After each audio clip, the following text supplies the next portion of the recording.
episode 218 of the Tactical Crouch podcast, the podcast where we discovered that DPay is actually one of the best TFT players in North America, apparently. The podcast where we discuss how awesome new Shanghai Dragons skin is. And that was it, because I don't think anything else important happened last week, right? No, just another dry, dull Overwatch week. Hum-diddy-dum. Ugh. Woe is me. Yeah, I mean, I've been living under a rock. I haven't been on the internet for a full week, so if something happened last week, just let me know. I legitimately. Oh, what's that? Overwatch 2. What? Beta? I just got told there's Overwatch 2 beta coming out. That's pretty crazy. Who told her? Who was that person that told you? Who was the person? You'll never know. It was my friend on Discord. Nice. Showed up in my doorstep live. It's my roommate across the hall, actually, who is also an esports caster. Not Overwatch, but damn. Do you actually have a casting like apartment? House? Yeah. I live with 2 other casters. Yeah. Oh my god. How do you? Is it just like a place of misery and abject poverty? No, the 2 casters I live with actually do pretty well. All 3 of us do pretty well in casting. Nice. So there's no pleb casters here. No, there's no like yeah, it's people. It's all like full-time esports talent, right? And a girlfriend of one of them. So okay. I mean, fuck it. One of them is Yummy Cheese Man from RLCS. Oh, right? Okay. So right, he's a pretty big name in that game. And the other one is Mac, who does all the CS:GO stuff. He's done like IM and DreamHack, etc. kind of stuff. Nice. Oh, yeah. Yeah. So we do. It's like a barbershop quartet. We're missing a 4th person. You know, once we get the 4th caster, we can do like the barbershop quartet of casting, where there's like esports, and then yeah, that's how that works. Yiska, I need you to audibly laugh into your mic so the Spotify listeners can hear that you enjoyed that. Wait, what was I actually inaudible? Yeah. No, you were inaudible. I could see you laughing, and really? the people watching the YouTube will see that you laughed. God damn it! But the listener, the people that only listen, will not know that you acknowledged what I said was funny. It was. So please laugh. Thank you. For my ego, I need you to verbally acknowledge that was good. Right. Okay, cool. So pretty big stuff. Should we just get into it? We're gonna get into yeah. I'm sorry, but there's not gonna be no AOT today. I don't know if we're gonna end up talking about it again until how many episodes left? Like 3 episodes left. No, I think it's 2 left. There's only 2 left. So I promise we'll finish it. We're not gonna just leave people hanging. We've been talking about it the whole. We talked about AOT the whole season. We've covered almost every single episode. We might as well finish it off. So I don't know when we get back to talking about it. Maybe we wrap it up when the season wraps up, but we're not going to talk about it today. What we are going to talk about today is all the Overwatch stuff that just dropped, just completely just dropped. There's all this stuff just happened. So without further ado, episode 218 brought to you by Battlecry, Refine Beam, Bronzebot Buha, Chare, Prophet Picasso, Chris R34444, Casher67, Lolshin, Porkchop Sammy, Rex Zane, Sogurth a lot, Volamel Smooth Nuts, and Your Misery. The cliff notes, the overall structure of what went down in this order was there was a huge developer update coming from Team 4 themselves. Aaron Keller got on, here's a developer update, just like Jeff Kaplan used to do, and he talked about the fact that beta is on the way for Overwatch 2, and you can basically sign up now to try and get into it. Beyond that as well, a little bit later on, I think a little while afterwards, not that long, there was a community update for the Overwatch League, which basically outlined the schedule and the map pool for the year. They didn't announce this during the community update, but there's not going to be Hero Pools either. And pros are now having access to the alpha in the Overwatch League. New Sombra legendary skin just dropped for the Shanghai Dragons championship skin. That happened very recently. It was super recent, actually. I think that's basically like the top down of everything. Oh yeah, I guess like Paris and Horizon Lunar Colony have been removed from Quick Play. That happened. Shock and O2 played their show match. So that's kind of like the start to finish in a very brief format. So if you just wanted like a catch up of all the news, there you go. There's a 30-second catch up. Have a great day. But now I guess we'll start talking about what all of that kind of means. We'll start from the top down of it and kind of break it out. Actually, before we even do that, did anyone have any like live reaction to all of this? Like, where were you when Aaron Keller dropped the development update, and what was your initial reaction? I think I was writing. I think I was staring at Google Docs, typing some nonsense, and there was just a little timer going off, and there he was talking about Overwatch 2, and sorry, we haven't communicated. I'll believe it when I see it, Mr. Keller. I'd like some more communication. Hopefully that continues. Lovely. But yeah, that was kind of where I was at. It was pleasant to see. I'm sure we'll get into the details, but all in all, thumbs up for me. Cool, you liked it. Yiska, you were eyes glued, just RSS feed injected into your vein. What? Well, the thing is, I was actually in class during that, so I couldn't really check it. I just like looked at my smartwatch and went like, god damn it, it's exploding. And like, I mean, I think people who have read my article understood that, like the one I wrote before that I had a pretty good idea what was coming. So like it's once again in that situation where I'm like trying to anticipate the community's emotional range and what kind of like discourse there will be. And as the community finds out, and it felt kind of sad not being able to like be on the timeline at the time that this news hit, because like I only got like the absolute Twitter gems, not really like the rundown of like all the live reactions as people found out. Yeah.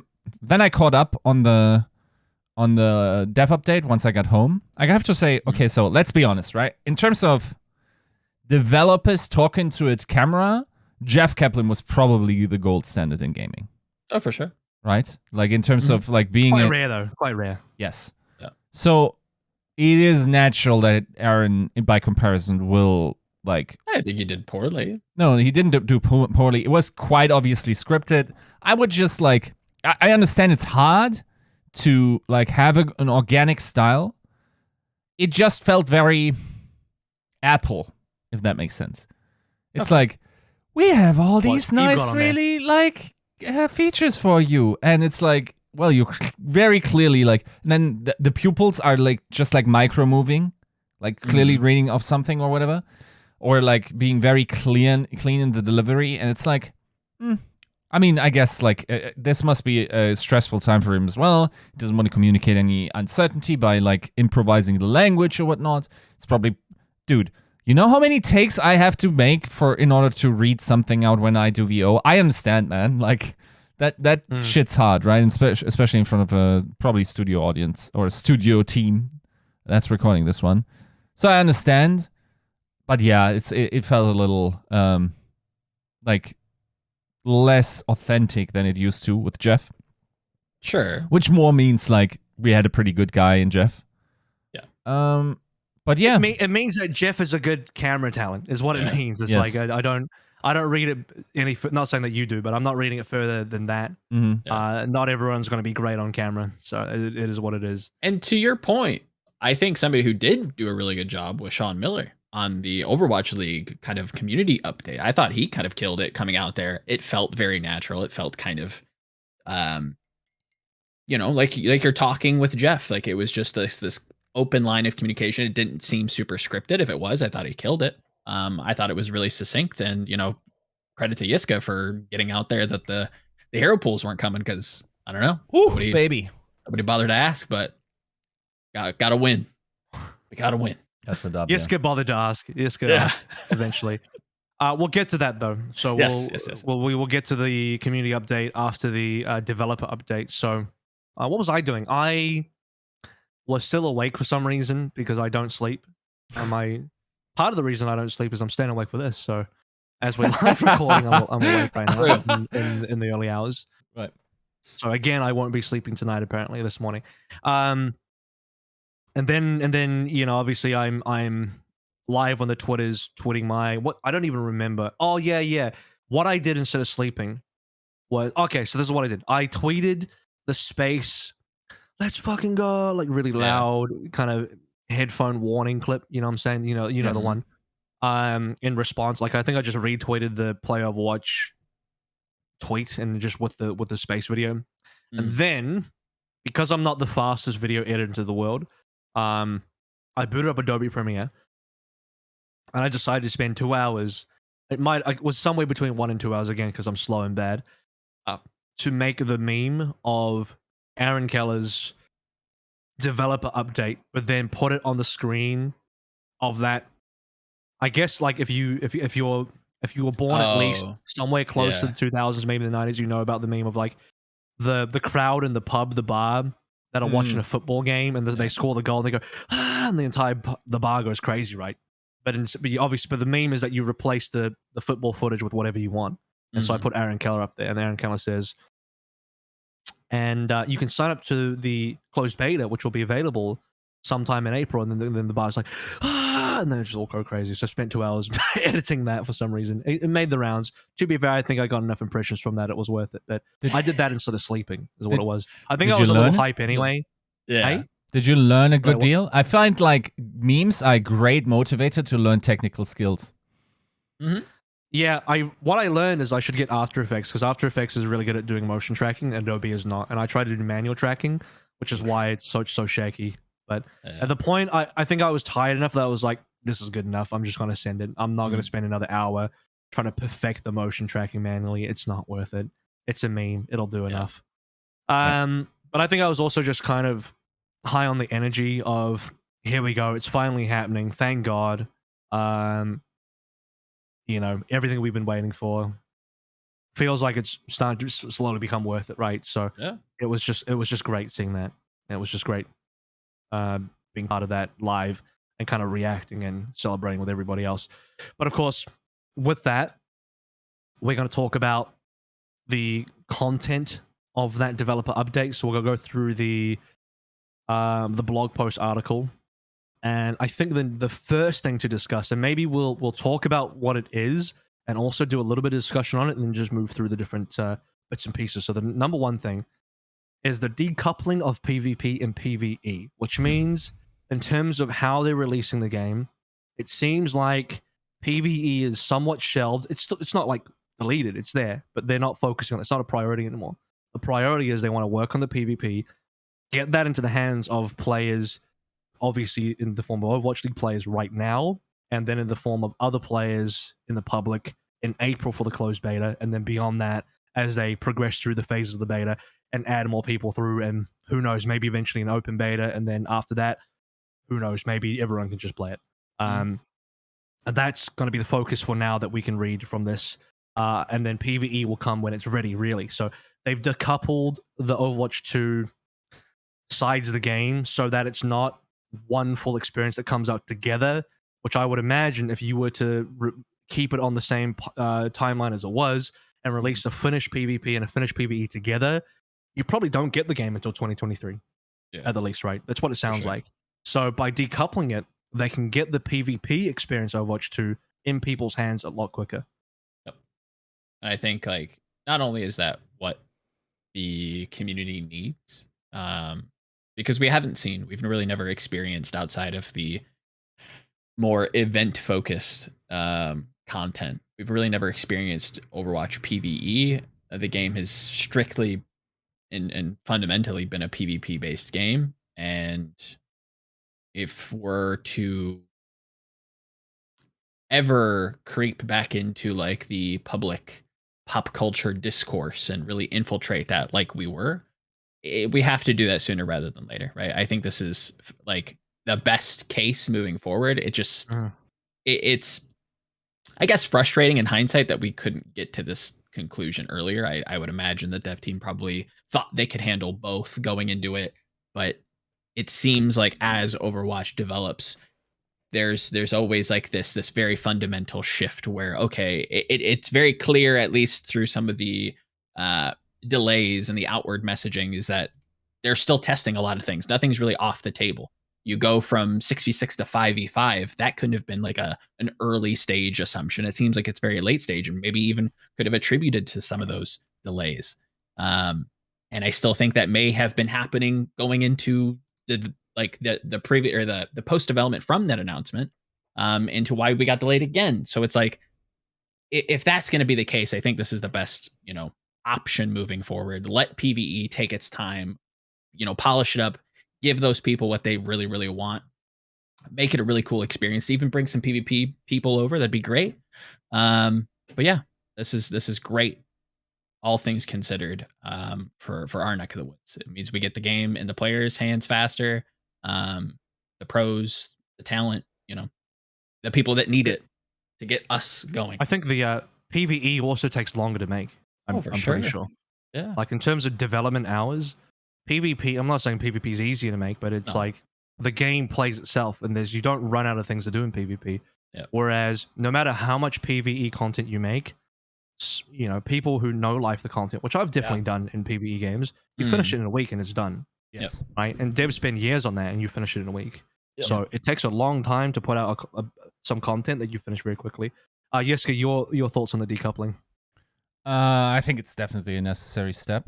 I think there's no real reason to hold it back and hold it hostage, especially because, it was already a little bit of a weird sequel in that, right? Like, sure. Like the way we had it packaged was already a strange situation. Honestly, in hindsight, I'm not sure if you need to call it Overwatch 2.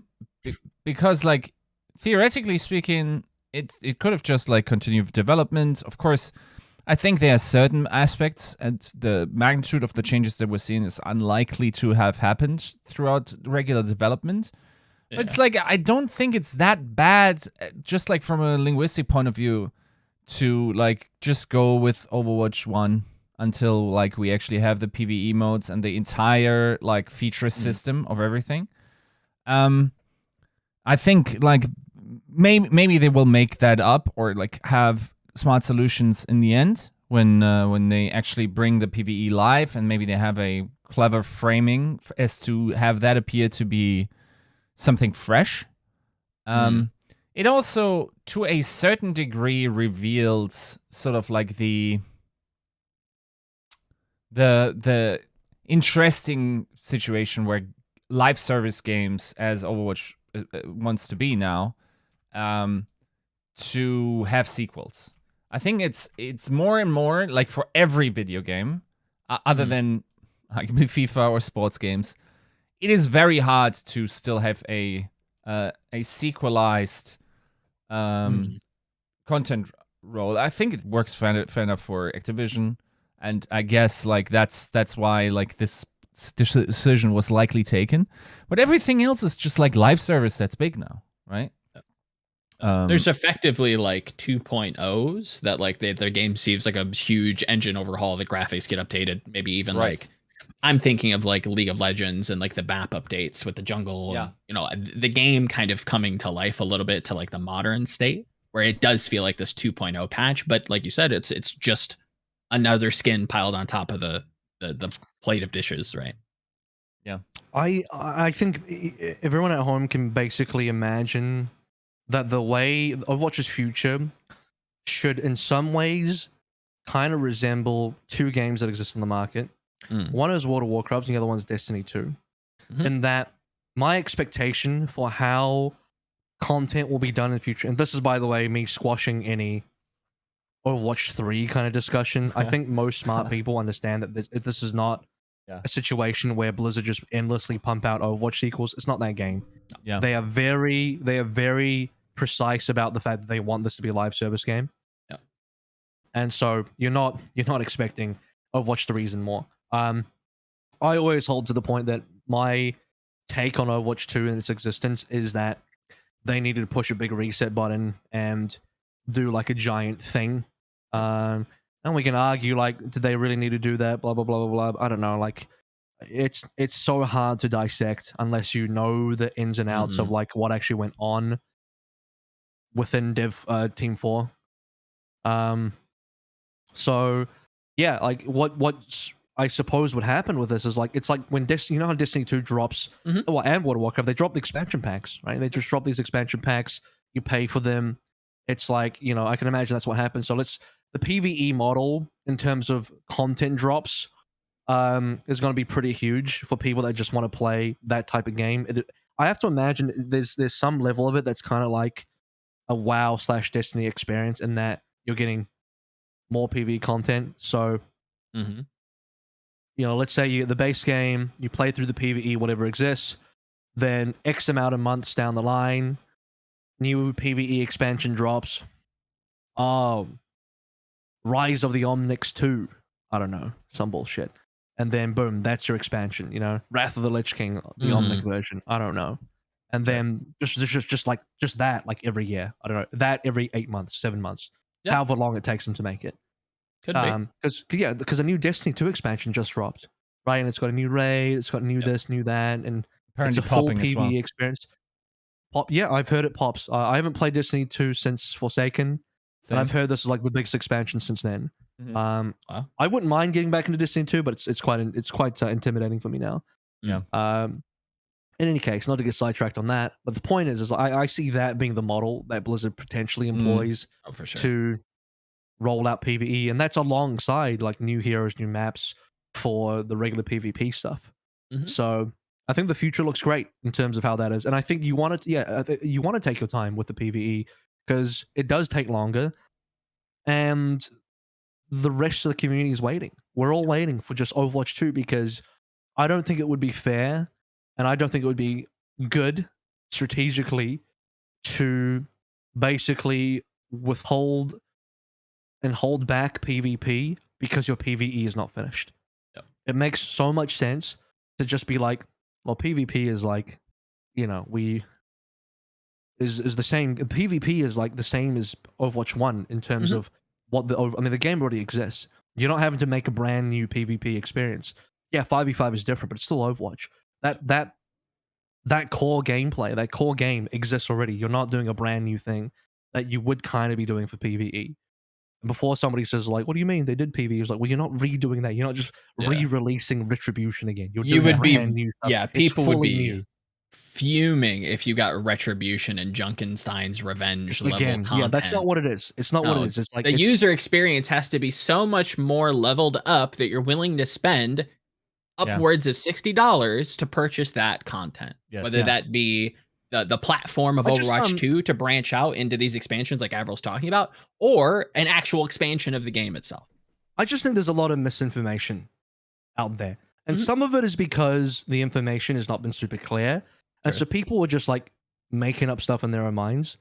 But if you get some of the negative responses I've seen of this was like, oh, they're decoupling the game. So what does that mean? Is Blizzard now going to make me pay $60 again for a PvP experience that's like the same as Overwatch? I'm like, what? Yeah. First of all, they've said nothing about payment models. What they have said is that PvE will be a paid experience. It is heavily implied and heavily hinted at that the PvP experience will be free. What they have said publicly is that all owners of Overwatch 1 will be on Overwatch 2 PvP. Which, if you read between the lines on that, says that PvP is going to be free to play. And it makes sense that it will be free to play. If it's not free to play, I'll fucking eat a shoe. I mean, it might still not be, but like Overwatch could be heavily discounted because they decided like whatever you gain through, like, you know, like free to play FPS have some issues with cheats, for instance. The $10 actually probably make a difference. Well, maybe a freemium model. Yeah, I don't mind. Yeah, it could be that if you know, people who purchase the battle pass, which could be a free. Hypothetically, if there is a battle pass, I have to imagine there would be. Hypothetically, if you purchase that would be equivalent to paying for a freemium model experience. Maybe you get more void slots. Maybe you get those priority passes. Maybe you the only reason I bring up the void slots because that's something that the competitive players always ask. They're always like, bro, can I please pay for more? Maybe you get priority passes. Maybe you get given like way more priority passes, or every single game you have is priority passed if you're on Battle Pass. There you go. So they can tie a lot of good stuff to a Battle Pass for a freemium model, and that way, you know, there could be, if there's enough people on the battle pass or on whatever freemium payment you're playing for, then you get to have a premium experience now off that model, where potentially, let's say, you're more likely to get queued into other people that are on that model, and you're less likely to encounter cheaters because people that are on that have had to pay for that experience. I don't know. I'm just brainstorming here. It could be anything, but cheaters. Look, every free to play game is going to have that be a problem, and everyone just dealt with it. You just deal with it. The game, the developers, you simply just got to deal with it. That's all it is. I think Timmy, whom I'm actually hilariously, I think this probably comes from like the Foreheads and the Plat Chat like crew. Like this is just now the collective name for like every just incoherent adolescent, just obnoxious like commenter on any of the platforms. I think hearing that, like the freemium model, just, oh my God, Avil, I can't believe you would recommend this. This is pay to win at its finest. If I can't ban or avoid as many symmetrical 1-2x as you can, then your win percentage is going to be instrumentably higher. It's pay to win. I'm quitting. I'm unsubscribing.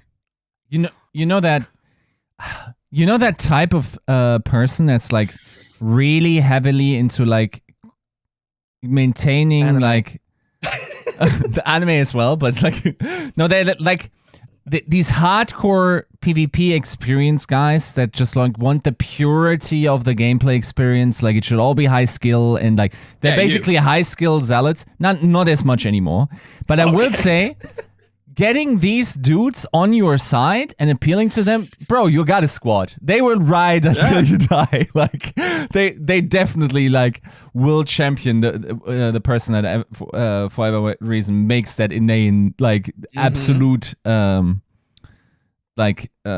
push or that dies on that hill for them, right? But yeah, I don't know. Like I think there are a lot of ways you could theoretically like find monetization schemes for this game, because it's like you can be creative, because it was frankly a creative way to sell a sequel, and like I think going forward in the future, I wouldn't be surprised if we saw something that's probably in that way has not existed in other games before. I also think there's a if you just think about how development must go, right? I think it's fair to say that PvE still like has the translucent like strings attached to it by being like the parachute that sort of like puts the brakes on PvP development. Because if you think about it, right? Let's say you wanted to create PvP heroes.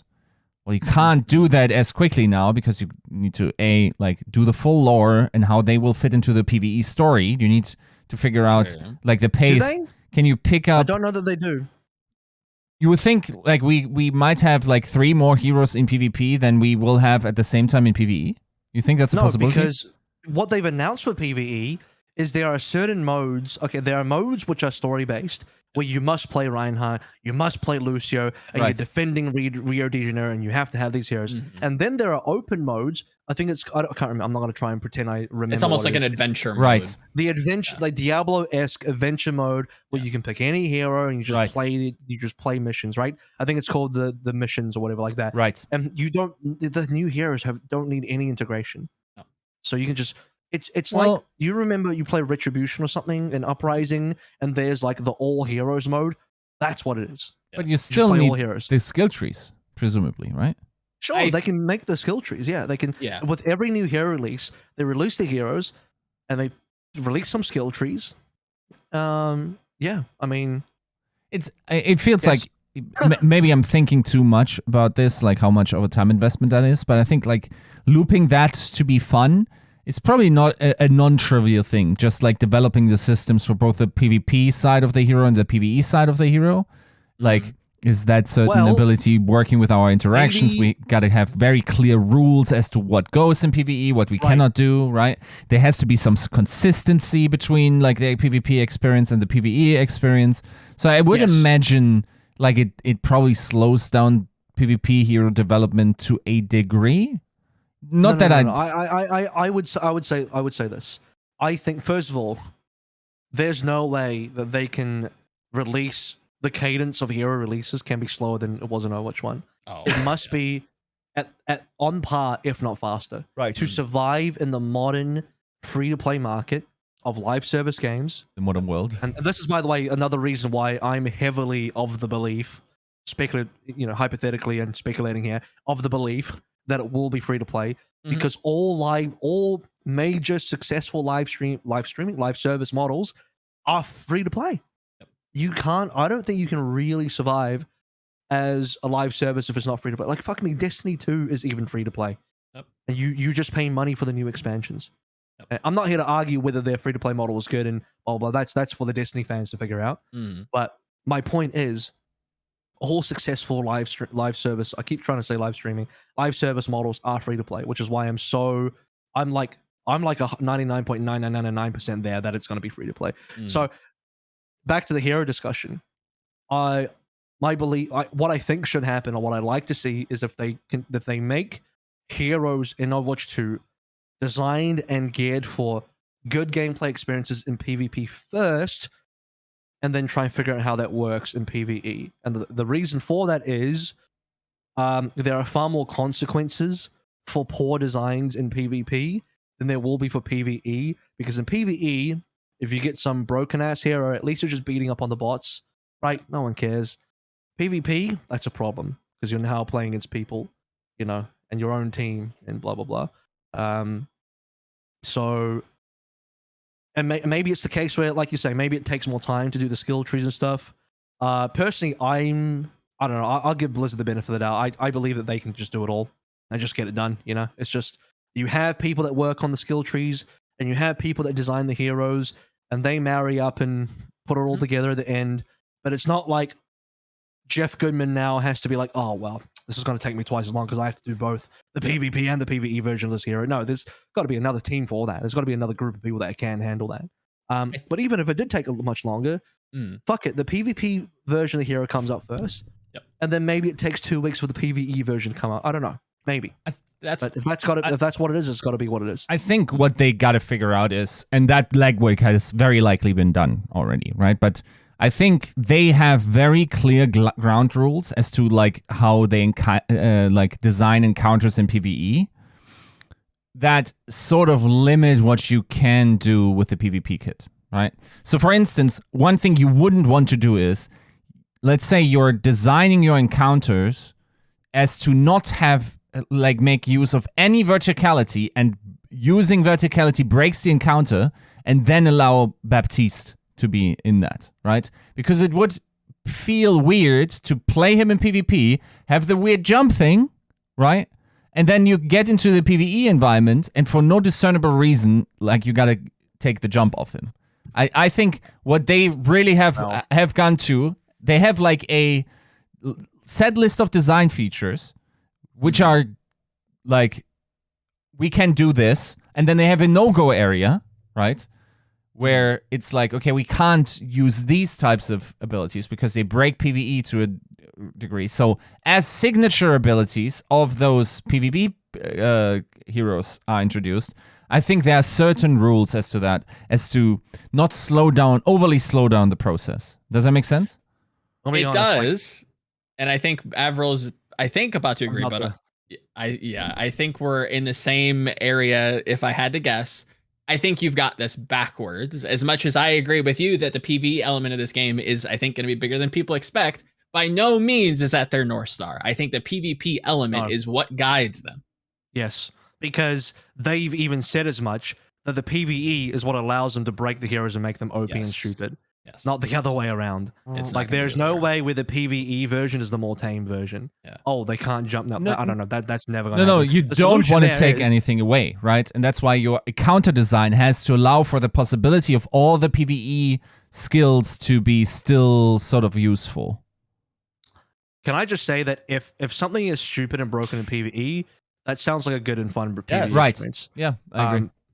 So the solution is, don't make PvE experiences where you can't jump and take height. Like what? Half your heroes have it's a stupid can fucking Winston leap or something. Like that'd be ridiculous if that was the case. Where like, oh, you just can't jump now. You just lose your jump. And even if let's say that is the case, you can limit that through a system they already have announced, right? If you have the differentiation in PvE between like the adventure mode and like the you must choose these heroes mode, you just have the you must choose these heroes mode tailored to those heroes, and the easier mode is just the adventure shit, right? If you want to go in there with your friends, you want to farm some loot boxes, God, I don't know, I'm speculating here, folks. Please give me a bone.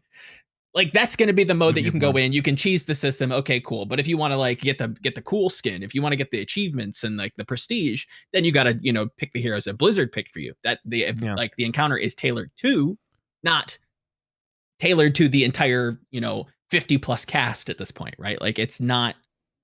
It can't be the opposite.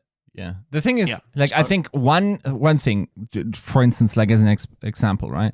I think it's very possible.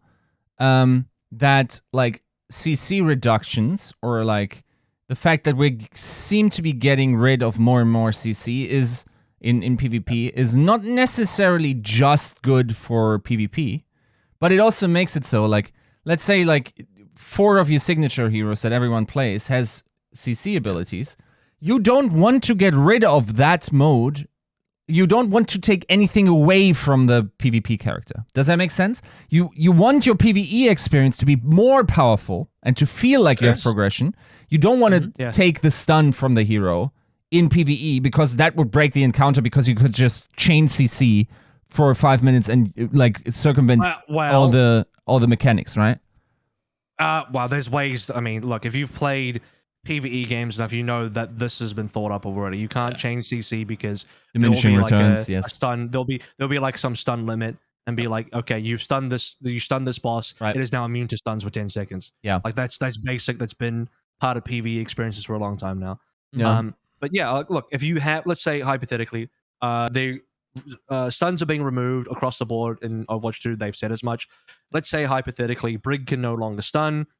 Go into the PvE, you want to play some Brig, you look at the skill tree, oh, the Shield Bash skill tree allows me to have a stun again. And it gets crazier. Maybe the Shield Bash skill tree allows me to multi-stun. Maybe I can do 2 stuns in a row. Or it's now an AoE stun. I don't know. They can really make it crazy if they want. But it's still easy enough for Blizzard to balance so that you're not just Omega lolling, face rolling bosses and just perma-stunning them. I mean, these guys, I think the one thing Blizzard do well is they make some of the best PvE experiences. Yeah, Race to World first going on, and I'm pretty sure at least for this recording they haven't finished it yet. So I trust them with the PvE experience probably more than the PvP experience. Yes. I don't want to be disparaging about it, but they've certainly made mistakes in PvP that they are definitely fixing, which is great. But one thing I can just give them the benefit of the doubt on is like they'll make great PvE experiences. So I have no concerns there. That's a PvE company, first and foremost, right? 100%. And again, focusing on the decoupling here, these can be 2 separate worlds, right? They can package these new hero releases however they want, where it comes out in PvP. And then, next month we're announcing the next chapter in Overwatch 2 PvE where Sojourn comes in and she has her own story with all these other heroes, and they have events tailored to them specifically that highlight them and make them really fun and make you feel, engrossed in the story. They can do innumerous amounts of things and package it however they want now. I will say one thing strategically is important to me is that I would like 2 things to happen with Overwatch 2. One, that the PvE experience grabs and draws in a new audience, and which I think it will. And 2, that those new players and that new audience can then transition into the PvP. Right. So what needs to happen is, for me, my indicator of success, which is probably a little bit higher than the base indicator. The base indicator is probably, are they playing the PvE? Have they paid for the content? Yes, done, check, finished. My additional beyond that, like the next goal line above that for me would be, can we convert those brand new PvE people to PvP? And a good way to do that would be, obviously they're playing with whatever heroes they want in PvP. They're enjoying it. And then they queue up a game of PvP and they pick the same hero. And then the heroes can still play similarly enough. Now, granted, the PvP version is going to be way weaker, because there's no skill trees, and that's going to be a learning curve. But at least they can get familiar with the heroes, and if it's a good enough transition over. So basically, the translation, what I'm trying to say is that the base hero of both modes should be pretty similar. It should be the same. Should be the same hero. Yep. So Fundamentally, if you played Soldier 76 in PvE, his base level 1 kit, because they said you're going to be leveling up here or something with skill trees. No skills unlocked. Level 1, just default Soldier 76 in PvE is the exact same as the default Soldier 76 in PvP. Right? That should be clear to me as a baseline to work with. So yeah, if we do that, if that happens in the game, I'm happy. Yep. I think another like good carrot would be to like really emphasize and build out that achievement system.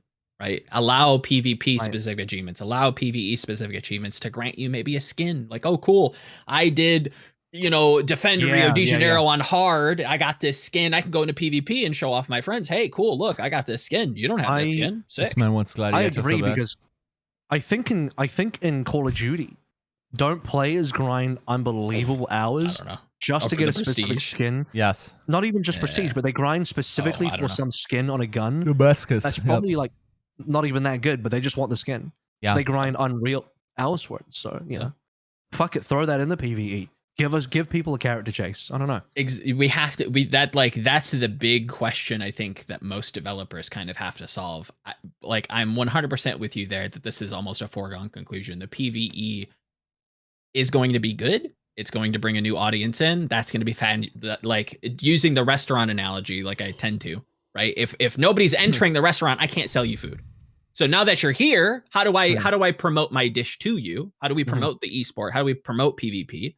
We have to like bring them and allow them to try it. Give them a carrot to chase. Give them something to work towards. Give them a special warm fuzzy feeling, right? Whether it be skins or golden guns or I don't know, fucking nameplates, diamond guns. Sure. Yeah, my additional goal beyond that is I want people to get into the restaurant.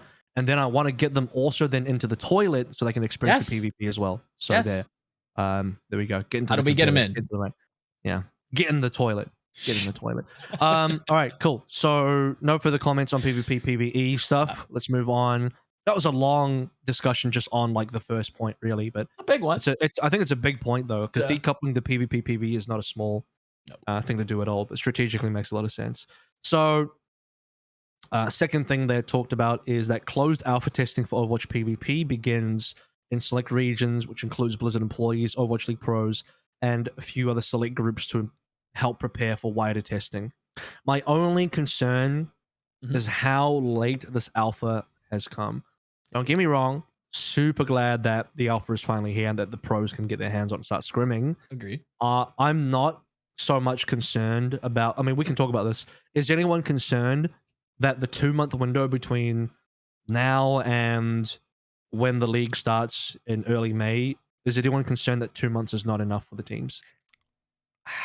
I think I think this is the minimum amount of time that I think I'd be personally okay with. And that's just base like flat vacuum 2 months period done the end. I don't think that's what we're going to be getting. If anything, I think we're probably going to have to see some sort of update. I would guess that this gets patched before May 5th, which depending on the size of the patch, depending on the size of the change. Let me just tell you right now, because another part, I wasn't going to talk about the beta yet, but since you brought it up, they've also announced that the beta, so there's not, right now people are playing alpha. Yes. There's also then going to be a beta, correct, which will basically supersede the alpha when it's available, and that is going to be in late April on PC and select regions. That is to say when. Late April could be, I assume, anywhere in the last week of April. Right. So once that happens, closed beta will include a larger group of testers, which is potentially, I think it will be taken from the public pool, the public pool being people who have signed up. So that's another thing. They've opened up closed beta signups now on their page. I can't remember what the page is. Look, Google it. You'll be right. Just Google Overwatch. Play Overwatch. Sign up. Yeah. You'll get it. It's on the Play Overwatch website. Yes. So if you haven't signed up, go ahead. And don't worry if you haven't signed up. It's not like a first come first serve thing. You it's just full RNG. Signing up early doesn't give you bonus advantages. So just sign up whenever you want, as long as you sign up before the cutoff. So anyway, what was I saying? So there's going to be a beta. My assumption is that when the beta drops, for the closed beta drops for the wider public who signed up, that should then be a patch from the alpha.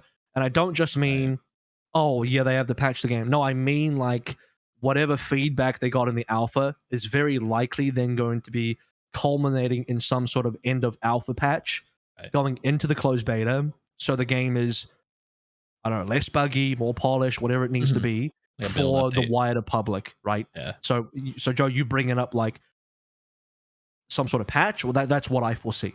Oh, for sure. Yeah, I just hope that, again, I understand the difficulties of bringing this out early. I give a lot of grace towards Activision Blizzard on that front. My hope is that this build update that AVRL's mentioning coming in late April, or we're assumedly is coming in late April for the public release, getting the most polished early build out there as you can, is that it doesn't completely just change and flip the game or add something new that we, I want those 2 months for these players to really have mattered and not to be like discouraged or undercut or swept under the, Again, they've actually listed what will be in the beta. So it's very clear now. Let's be clear about one other thing. We don't actually know what's in the alpha. So the contents of the alpha is unknown, but we assume it is equal to, if not less, than the planned content for the beta. I don't know if I want to get into this now because I still want to ask Yiska about his thoughts because we're starting to move along now, which I wasn't gonna do just yet. But just to close the book on what you were saying, Joe. But before we move on to the content of the beta, which we will definitely be talking about, Yiska, what are your thoughts on this 2-month window for the alpha? Is that enough for the teams? You know who the only team is I'm really scared for? Is Team 4. Yes. That's the only team that I could see running into trouble. I think, like, generally speaking, you want to incorporate the feedback that you're getting from your highly qualified game breakers, if you want, who will definitely like find every nook and cranny to exploit your game because they're doing that for a living, basically. They will find your Genji ledge dash equivalent in no time, right? And then it's for you to plug those holes. I think, generally speaking, our professionals have shown to be able to adapt to new metas fairly quickly. I think it's also fair to say that this is a pretty stark departure, likely, given that we're getting rid of one role and it's now 5v5, we have a new game mode and whatnot. Like, it's definitely not easy to adapt to this. Sure. So, yes, like I would have liked it to start a little earlier, but not necessarily for concern of competitive integrity in first order. Like, competitive integrity is like a second order effect in that you start the alpha, let's say 3 months, you go back and forth, game changes, new meta. At some point, you're at a happy place, and then the teams can really like try to find whatever they want to play. And we found out last year that one meta is not necessarily what needs to exist, but everyone can sort of like theoretically make their own flavor to exist. You want to get to that state again, where teams are capable of doing that with your balance. And so in theory, it's like Team 4 needs to catch up. They need as much time as they can in trying to figure out the bugs and like all the balance issues that may arise, and maybe even gameplay stuff that's undesirable for it to happen. The teams come back, like get the new version, and then the timer starts for them, really, right? Right. Because like, while we can't expect like major differences now, like we're not getting like, based on the feedback, a hero rework because that one hero now doesn't work in 5v5 anymore. That's unrealistic to expect. But like smaller balance changes that could still move the needle and move someone into relevance as a meta archetype, right? So I think more so than when we get the alpha, I personally have no gut feeling how long it takes to figure all of that out. Probably the longer the better. What I will say is, I hope we have a pretty stabilized game by about 3 to 2 weeks out until season start.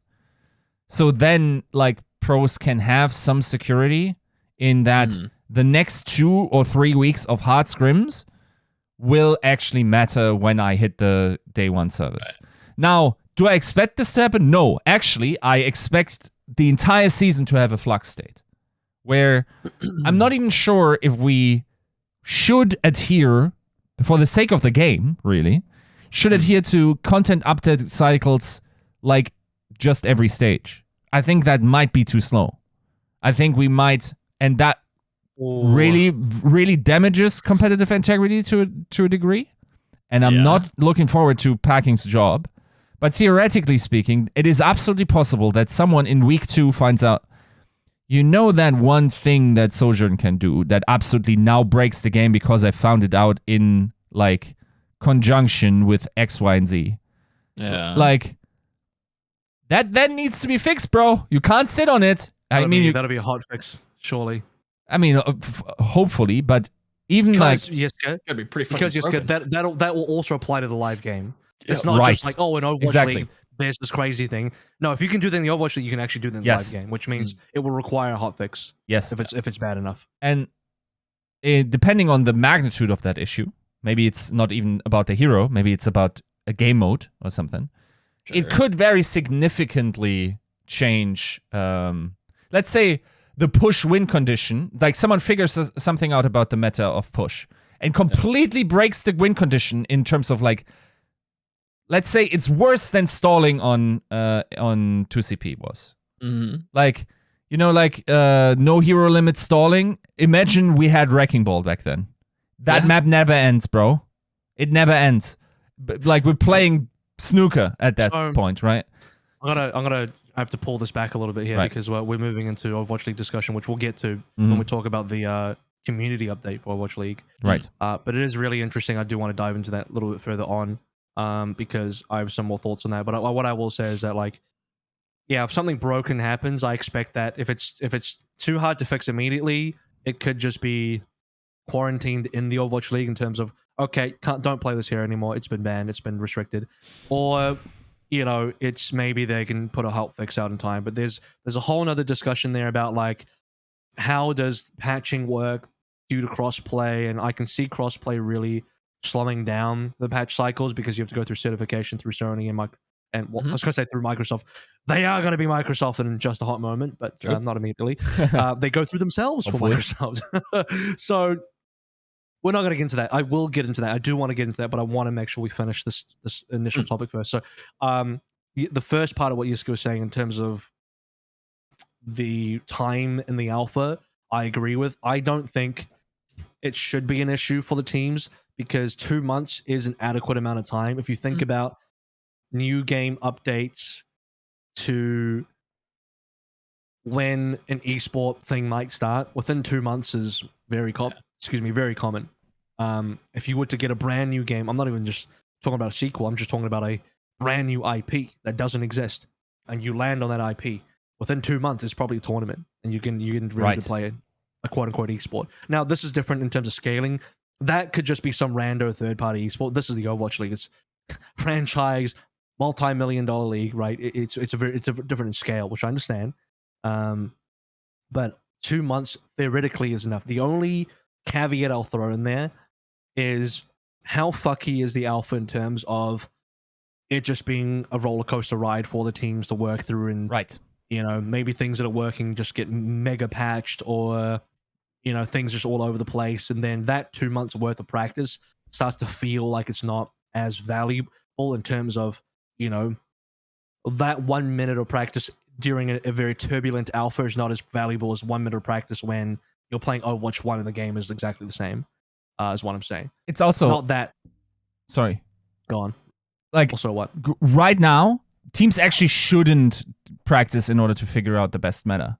Much more likely, what you want to figure out is a deep understanding of 5v5. So when changes inevitably happen, you are now prepared at the fundamental level of Overwatch, which we also needed to acquire in order to even play Hero Pools, right? Like, it facilitated deeper... Like, if you're not currently sitting in the server, like, trying to hardcore win scrims for any other reason than entertaining your own ego, you're probably not doing it correctly. Imagine being a meta-specific team in the alpha right now. and you're just scrimming, you're dominating. There's like, oh, I can't fucking believe they nerfed Bastion. Oh, we're losing now. Bastion being a meta-specific team in the alpha. Oh, that'd be funny. Okay, so my greater point was that, hopefully it's still a good experience for the teams, but the primary goal should be to receive feedback from Team 4, receiving feedback from people in the alpha, and getting data, and then using that to either fix problems, bugs, or obviously when you put the game in the hands of pros, they're going to be able to find and break stuff that you didn't even know existed, that you didn't even know was a problem, because you have the best players in the world playing your game, and they can find things and break things in ways you never imagined. Yep. So once that happens, you're going to have your hands full with a lot of issues to try and resolve.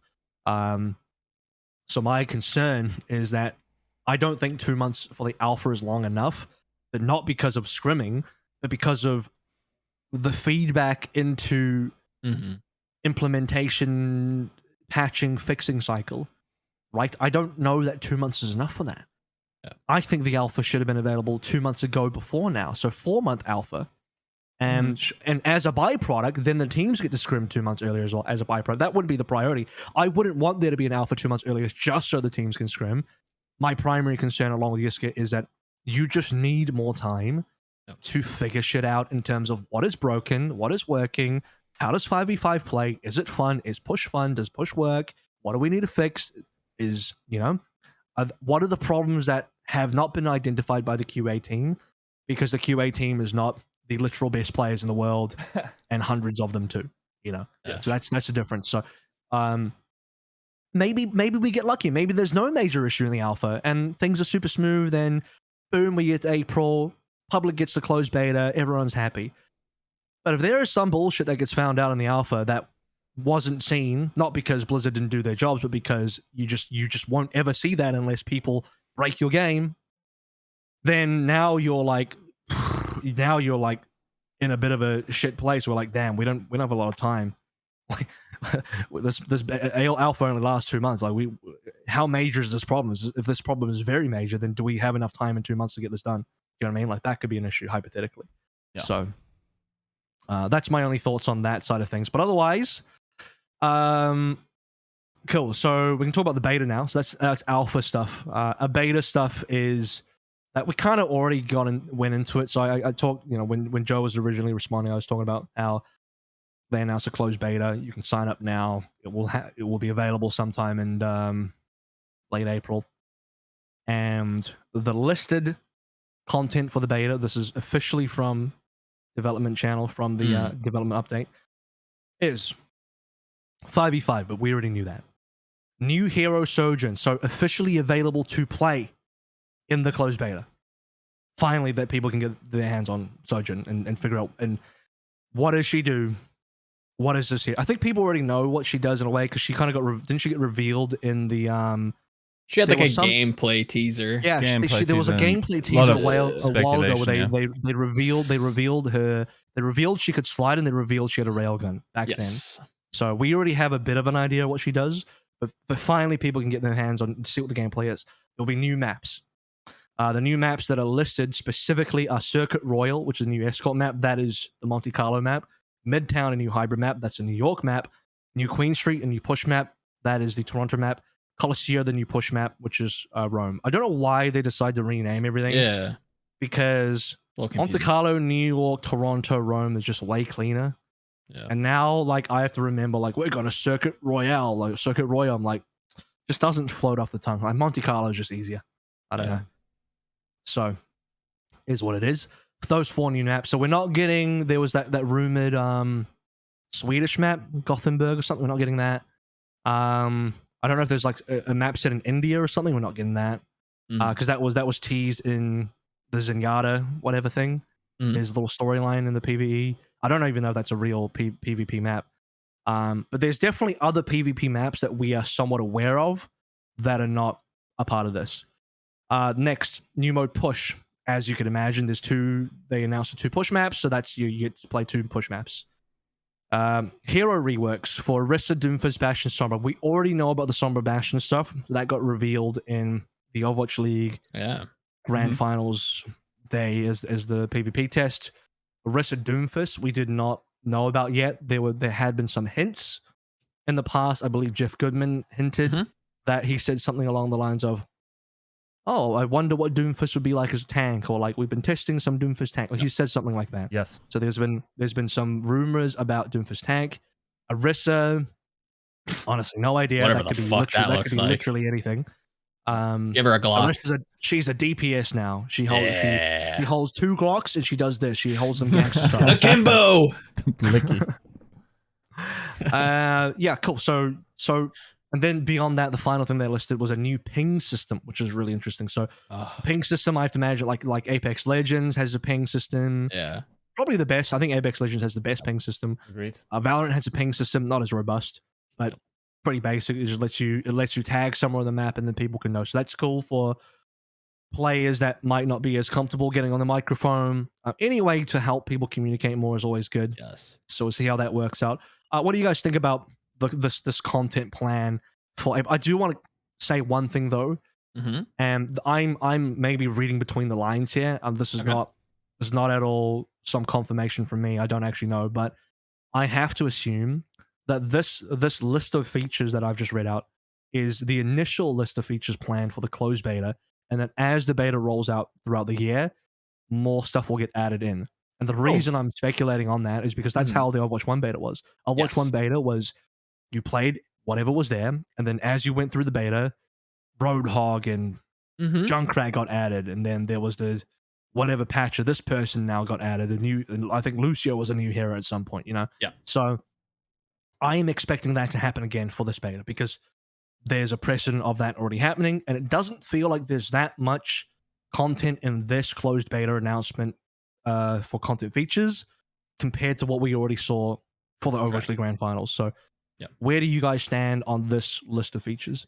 That's kind of where I was concerned with like my previous comments on if 2 months was long enough, because I agree. I expect this to be updated. I expect this to have more content drops. I think, not to jump the shark a little bit, but there's another piece of messaging that also kind of signals that. But we'll get to that when we get to it. I just don't know when that starts. I don't know if that starts with this build update prior to April. I don't know if that starts next stage. I don't know if that starts midway through the season. That's my question, is I hope it doesn't start in the face of this, this 2 months time span to cut it even, deeper and make it even more shallow before we get into the start of the season come May 5th.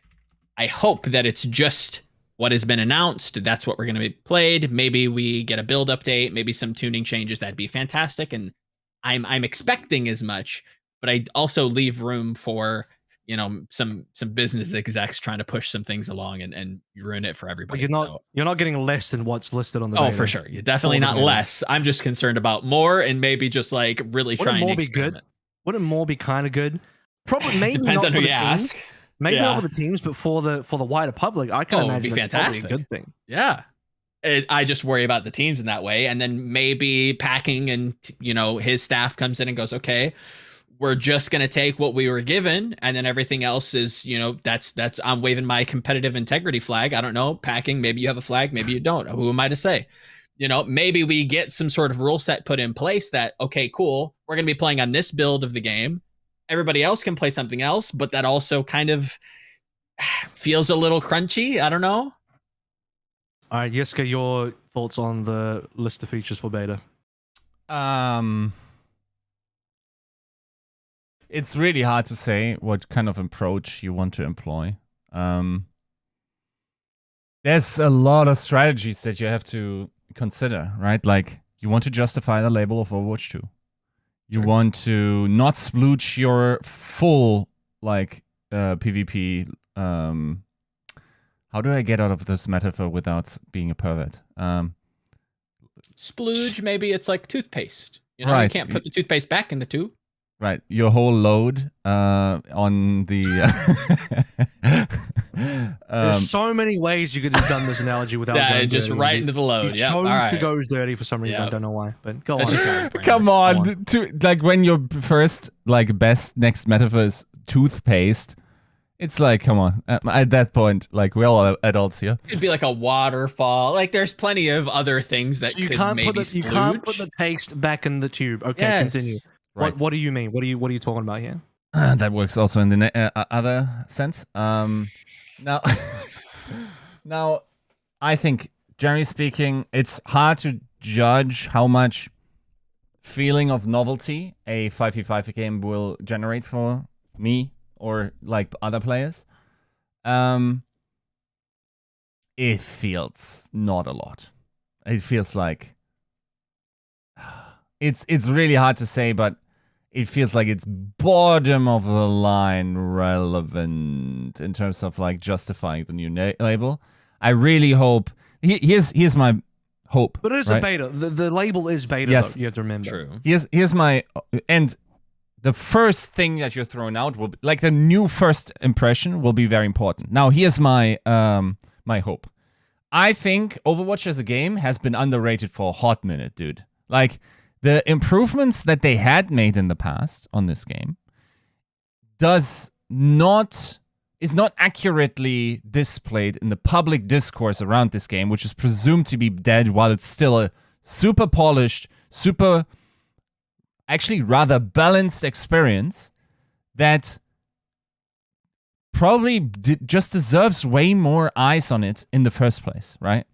And for those new or revitalized eyes to just, like, they probably won't even see the feature list as much, the majority of people. They will see there's something new, let's go in. They won't have experienced a lot of the upgrades that we've already experienced in terms of the polish and how it plays. I hope Overwatch 2 PvP beta retains that polish, and we're gaining extra brownie points off of that.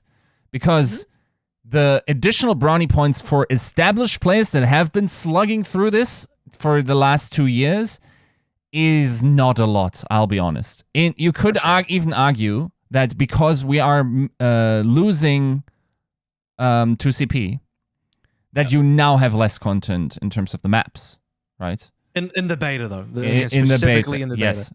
And presumably, like, that's what we're starting to do with... or starting to play with the Overwatch League start. So here's my theory, right? I feel at the start, we had a lot of tea leaf reading in terms of like, oh, the season ends here, and here starts the Overwatch League and blah, blah, blah. There's too many coincidences now, man. Like, I feel like this is, here's my hopium, right? Breathe it in. Puff it. I feel like we are having an abnormal amount of consideration from Team 4 as to how we will be connected to this PvP rollout. I think, like, the theories of, like, beta key access will be much more relevant. I think they might legitimately think about launch windows as they they would work with the Overwatch League schedule to a decent degree, if it at all fits. I think that's something they might move it a week or two. I think that's a possibility now. I think we have a lot of communication in regards to that. I remember Adam, I'm botching your name here. Adam Adamu from, I always have to think of General Adama. Yeah. From Overactive Media from Toronto Defiant, who said, like, the Overwatch League will be closely tied to Overwatch the game in 2022. So that could mean a lot of things. Like, I choose to actively interpret it as hopium. So, like, as we get more, I think, like, we might become a consideration in that content cycle. Why are you laughing and looking at something? Don't worry about it. Okay. Shut up and continue your point about Adam Adamu and how he likes fucking Overwatch, okay? What? Boof your fucking copium. Right. Okay, so yes, Eric, that's actually a grand plan. Spectre had it all figured out for us. We're now a frontline consideration. A lot of the Overwatch League team has moved up. We're now, like, not just a stepchild anymore. We actually inherit a room from some sibling that moved out. what Yiska is trying to say for the people that are a little bit confused here is that with John Spector moving into his current position, Owl is in a bit. Overwatch League is in a better place to receive considerations. Yes, So, yeah. and yeah, I definitely hope for a ton more content. If the live service update or method is employed, I think it's also rather good that we start filtering for that type of player and team and coach to be able to adapt quickly. We have to go through the entire selection process again.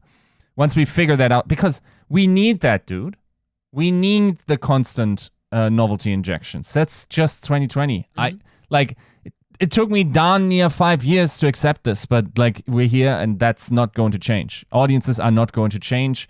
The environment that this game is in is very different from 2016. We're competing against all these other FPS titles that have high novelty injections. That's how it's got to be.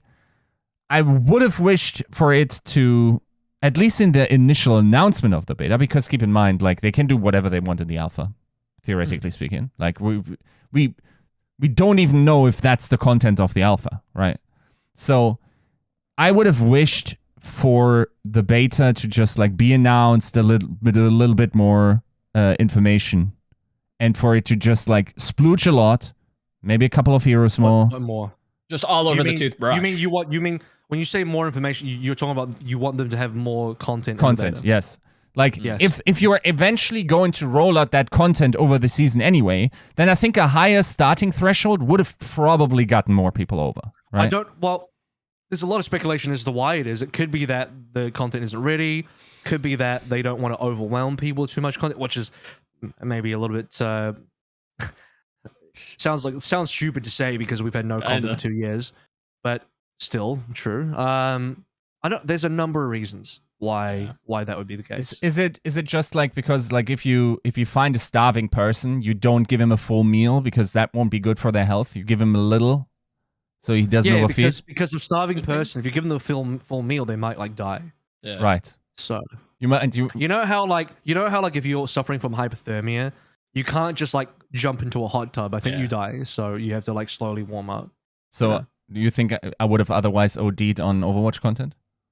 Possibly. I don't know anymore. All the cute.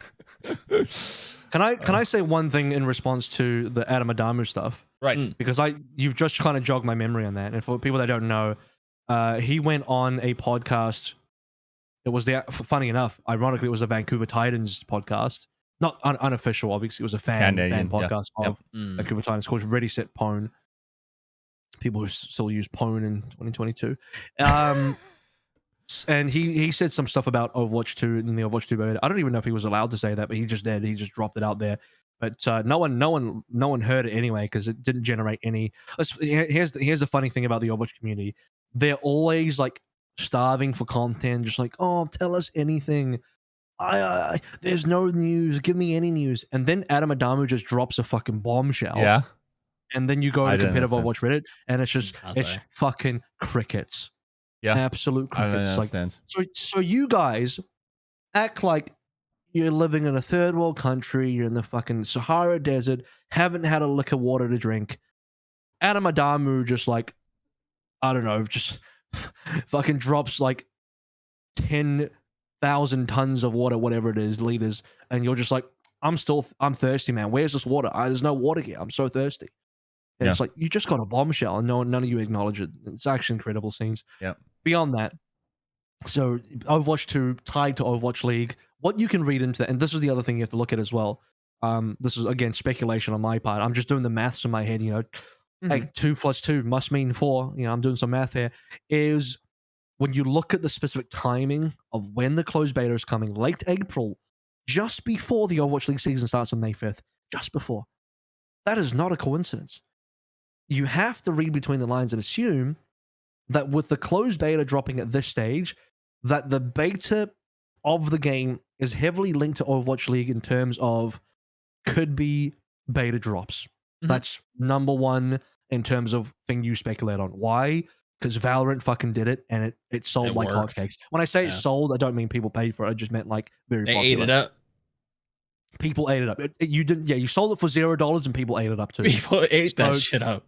So it was an amazing marketing tactic, and Blizzard would shoot themselves in the foot to not take advantage of that themselves.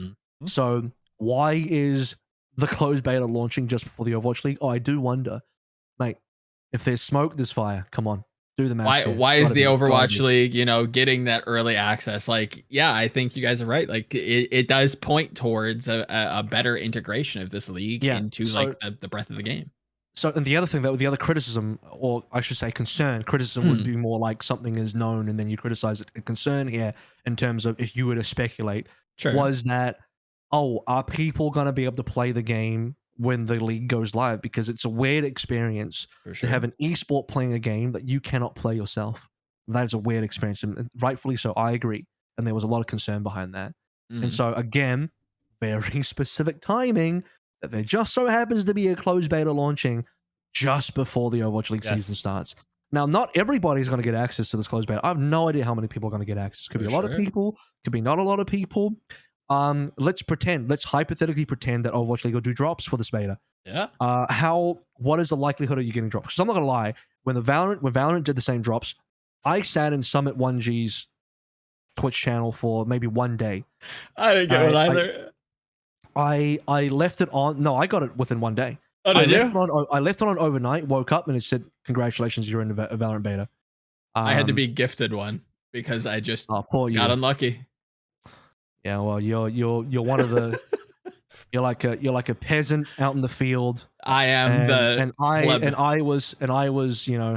I was Romeo to my Juliet of Summit 1G and said, "Oh, art thou Summit 1G, giveth thy Valorant beta," and he did.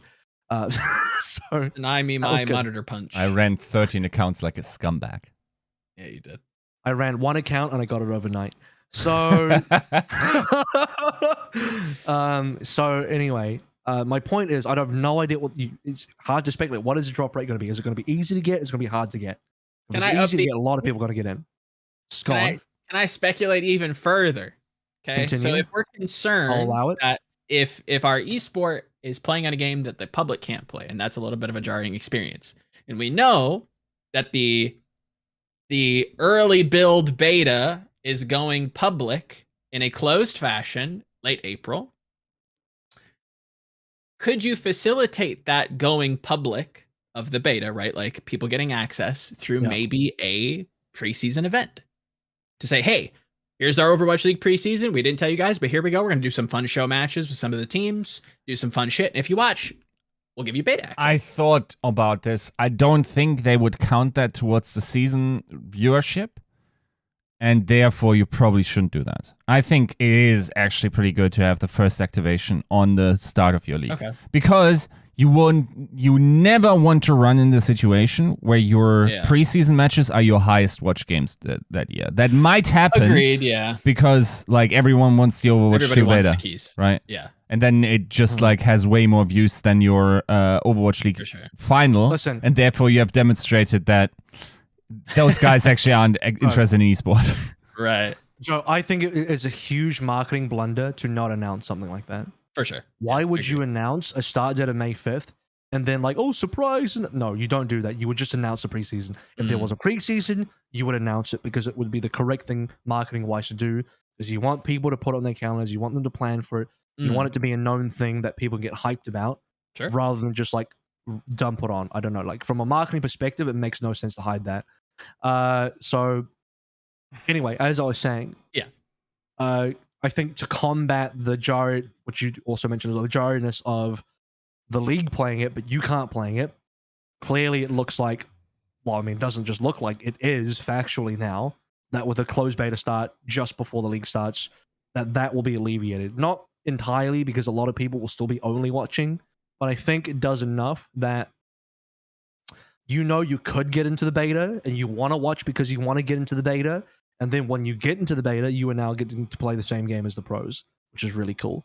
So in a way, assuming the beta looks good, plays well, looks polished, people should really want to play Overwatch 2, which means they should really want to watch the league to get access to Overwatch 2, and therefore hopefully have fun at Overwatch 2. So it all seems pretty good. It all seems like a pretty solid, marketing machine for the beta and for the new game. I got no real complaints here. I just hope it's good enough. I just hope that whatever the beta looks like in late April is enticing enough to people to get them to play the game and enjoy it. You're still going to get some trolls in there, just like, oh, it's the same game as 6v6, and you're also going to get the trolls in there like, oh, this the game is too different. It's now 5v5. This game is way too different, and then you're going to get both sides saying completely contradictory things, and they'll both be correct and both be wrong at the same time, and it's just going to be that part of it's not going to be fun to deal with, and I'm going to pull my hair out at all the, randos saying bullshit like that. But the Timmies. God, Timmy's. I'm so upset at you that you would even possibly consider paying for more avoid slots. I lost a lot of respect for you. The Timmys don't even know who I am, so I'm completely invisible to them. That's the power. That's my superpower. All right, next thing on the agenda. I think the final major thing that Aaron Keller said in the div update was that they were going to commit to a live content release model that is, and I quote verbatim, quoting here, far exceeding Overwatch's previous rate of content release to deliver the most vibrant and dynamic PvP experience anywhere. End quote. So that's a pretty powerful thing to say. Now, some of that could be PR speak, but if I choose to read into that on face value, that they want to release content quicker than what they did in Overwatch 1, and then 2, like somehow they would like to make that a better experience than other games, which is that's a hefty goal. The first one is, I think, an achievable goal. The second one, we'll see. But I do like that they're shooting for the stars, because at least, you shoot for the stars, we'll land somewhere good. We'll land somewhere good. May I jump ahead just briefly to accentuate your point? Is that permitted, Proctor AVRL? What was my point? I don't know which. Like just go on. What is it? I think I'm nearly positive that in the Overwatch League community update number dos, Sean Miller kind of says as much when he references being in lockstep with Team 4's updates, right? So if we're to assume that Aaron Keller's, not PRing us, not just hitting us with some fluff like, oh, we're going to do all this great shit and then not do it. I don't think the Overwatch League is roped into that in communicating that, yes, these updates will happen in the downswings and we will be in lockstep. I'm if memory serves, that is almost word for word what he says in the update, in how the league will be updating in correspondence to the game.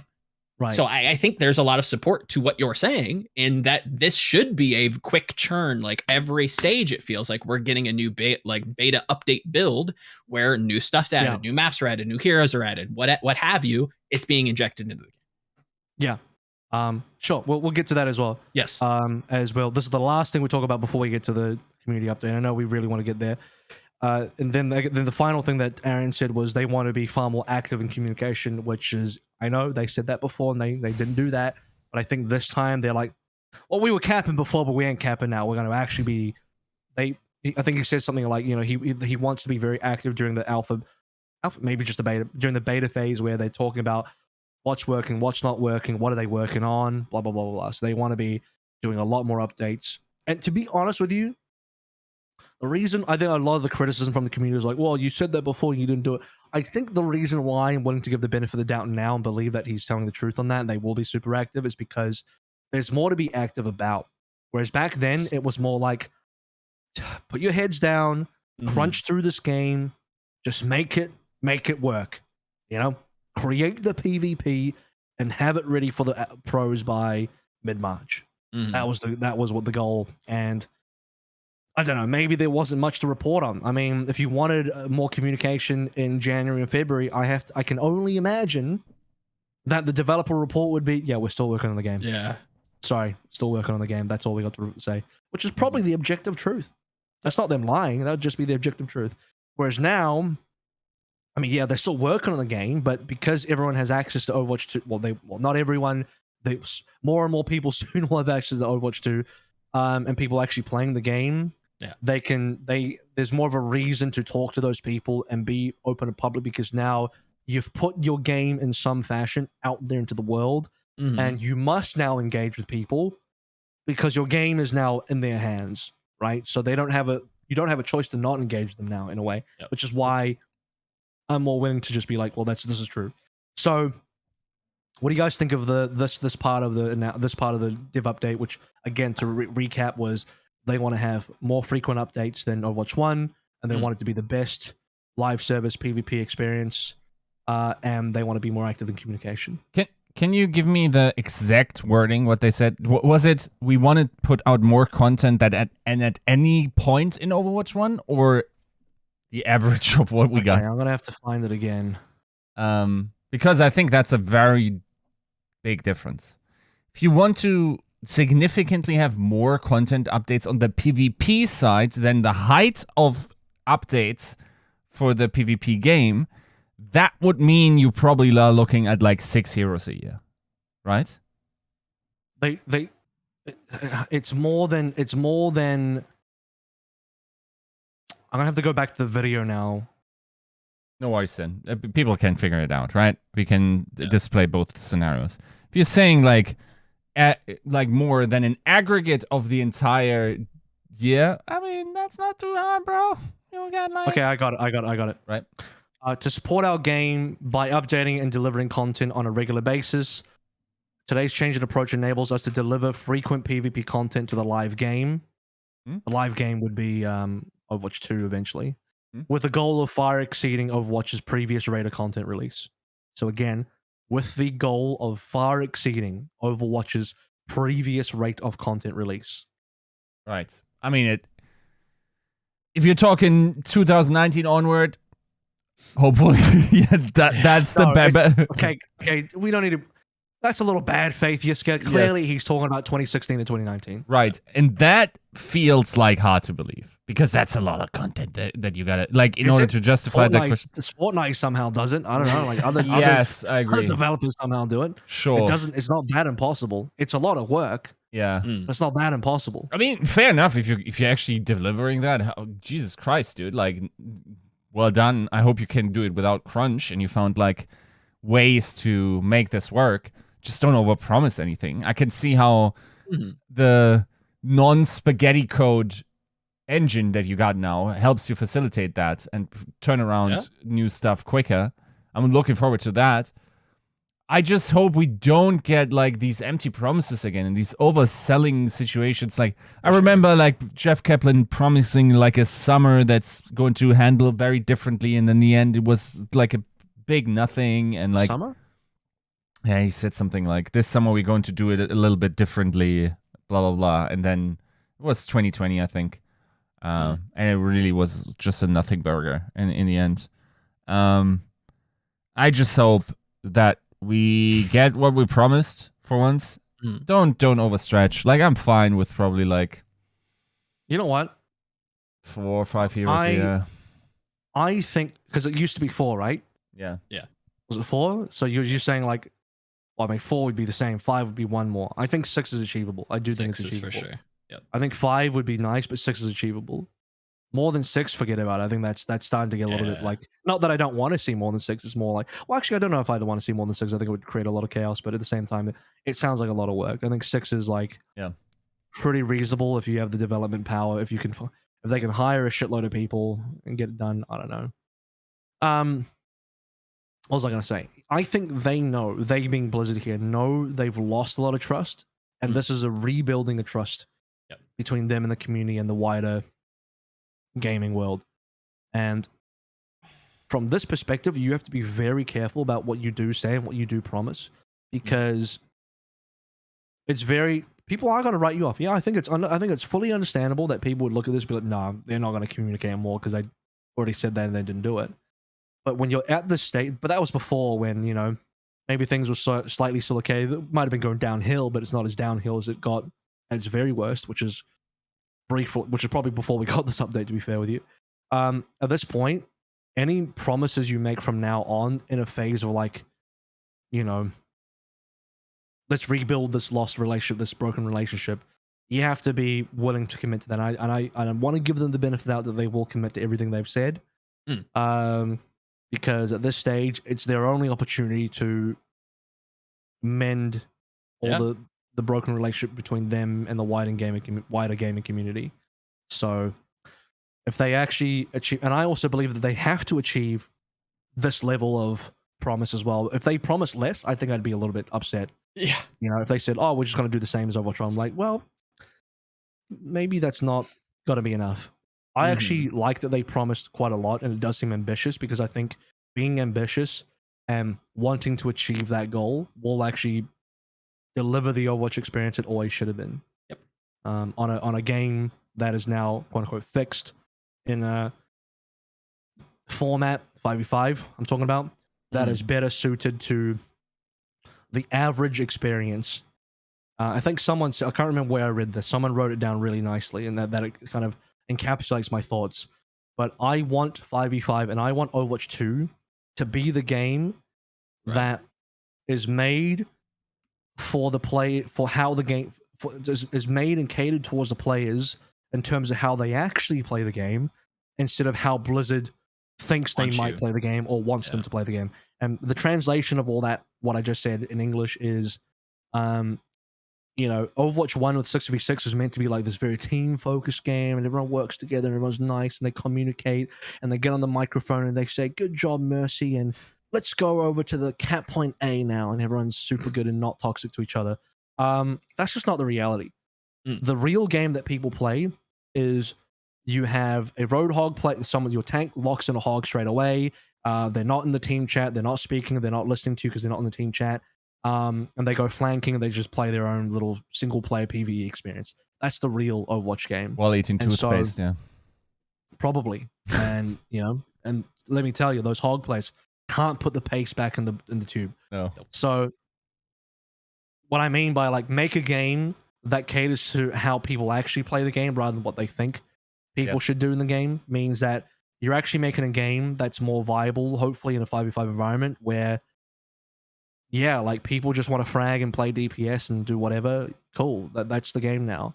And you have these, like, I think it's a bit weird. You have like these people that look at Overwatch in such a romantic way. Some of them wear rose-tinted glasses, and other times, other people just have this strange romantic fantasy about what they think Overwatch is, instead of just admitting what it actually is. And these are the people that will say, like, "Oh, they're removing all the teamwork. There's one going to be, what about all the tank synergies? All the teamwork's gone." It's like, motherfucker, what teamwork?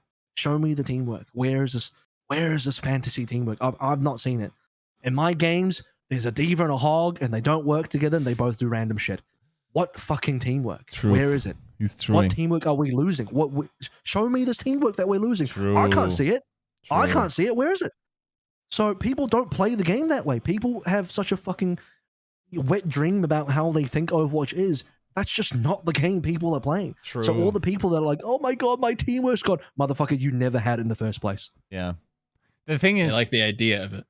Like, I don't know if you remember that we had it like at the very start of like Technical Crouch, I think, and I had this idea that at some point, just the WoW fumes got to way too many developers in the Blizzard offices, where it was like, you know, like being in Classic and having that genuine experience of like downing a boss with 40 men, and everyone's like, yes, and to this day, like the world first experience is like this nice.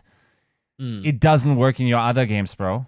Like, it didn't work in Heroes of the Storm to any decent degree, where like I couldn't toxically carry my own lane without being dragged down by everyone else.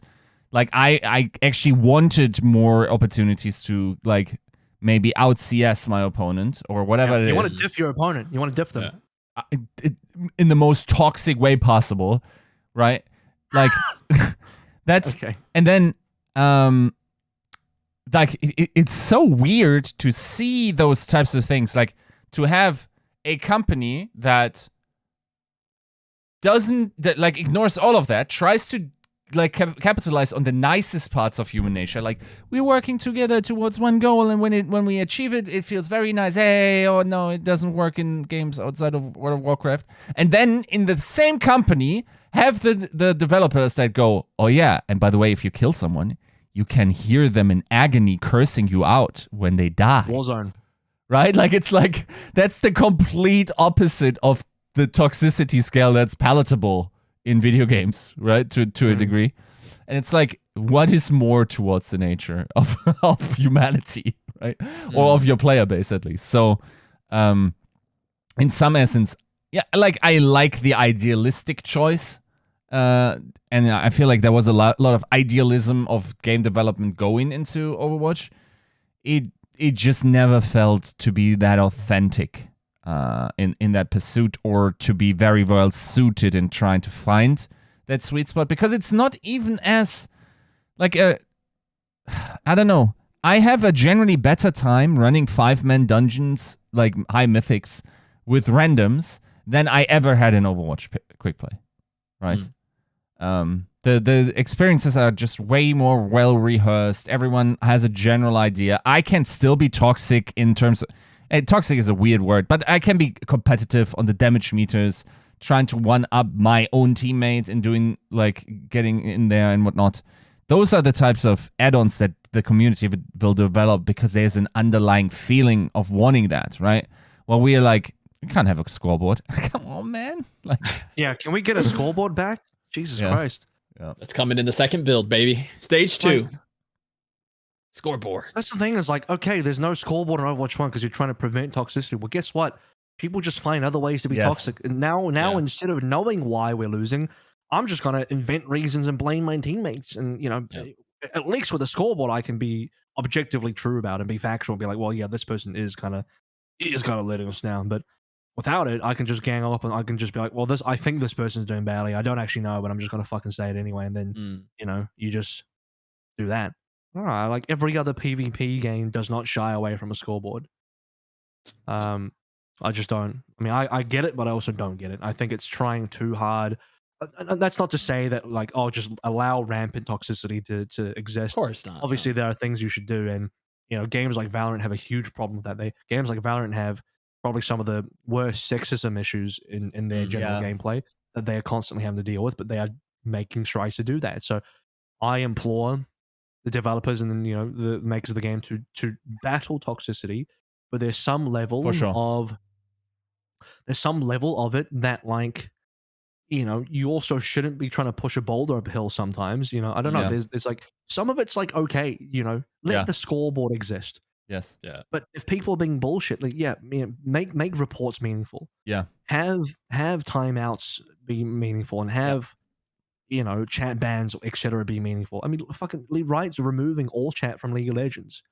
And they just said, like, yeah, it's kind of fun, but the reality is, and they backed this up with statistical data, the reality is most people use all chat in League of Legends to be toxic to the other team. That's the reality of it. So, like, they're enabling toxicity by leaving that in the game. But yeah, I mean, there's like a net neutral area which I think we can reach, and not having a scoreboard goes too far in one direction. You got to work with the shadow. You can't just, like, put light everywhere, right? Like, it's just you got to acknowledge that people have these parts of their personality and how they live them out, and to a degree, like, it is also fulfilling to sort of live out some of it. But yeah, like, you got to set boundaries, and pretty harsh boundaries. Like, you got to enforce them pretty hard, right? There's a difference between teamwork and reliance on teamwork. I don't know if I explained that properly, but I think the wider public has this thing of, like, they fundamentally, for some reason, believe, maybe because they're very narrow viewed, that going from 6v6 to 5v5 means we are just losing flat teamwork, like as if it's some flat thing, when it's not. It's not one dimensional. It's not even, I don't even know if it's 2-dimensional. It could be 3. But my point is, there's a difference between, like, just a flat teamwork, like, oh, there is just fundamentally less teamwork now, versus there is less reliance on teamwork to succeed, meaning that you as an individual or someone else on your team as an individual has a higher capability to carry such that they can overcome deficiencies in teamwork to still enable wins in the game. Yeah. And that would be, for example, like the difference between League of Legends and Heroes of the Storm. Where Heroes of the Storm, you're going to get dragged down by your teammates and you can't fucking do shit. Yeah. In League of Legends, your teammate might be feeding, but you also might be feasting on somebody else on the other team, and you can still carry the game. Right? Yeah. That's true.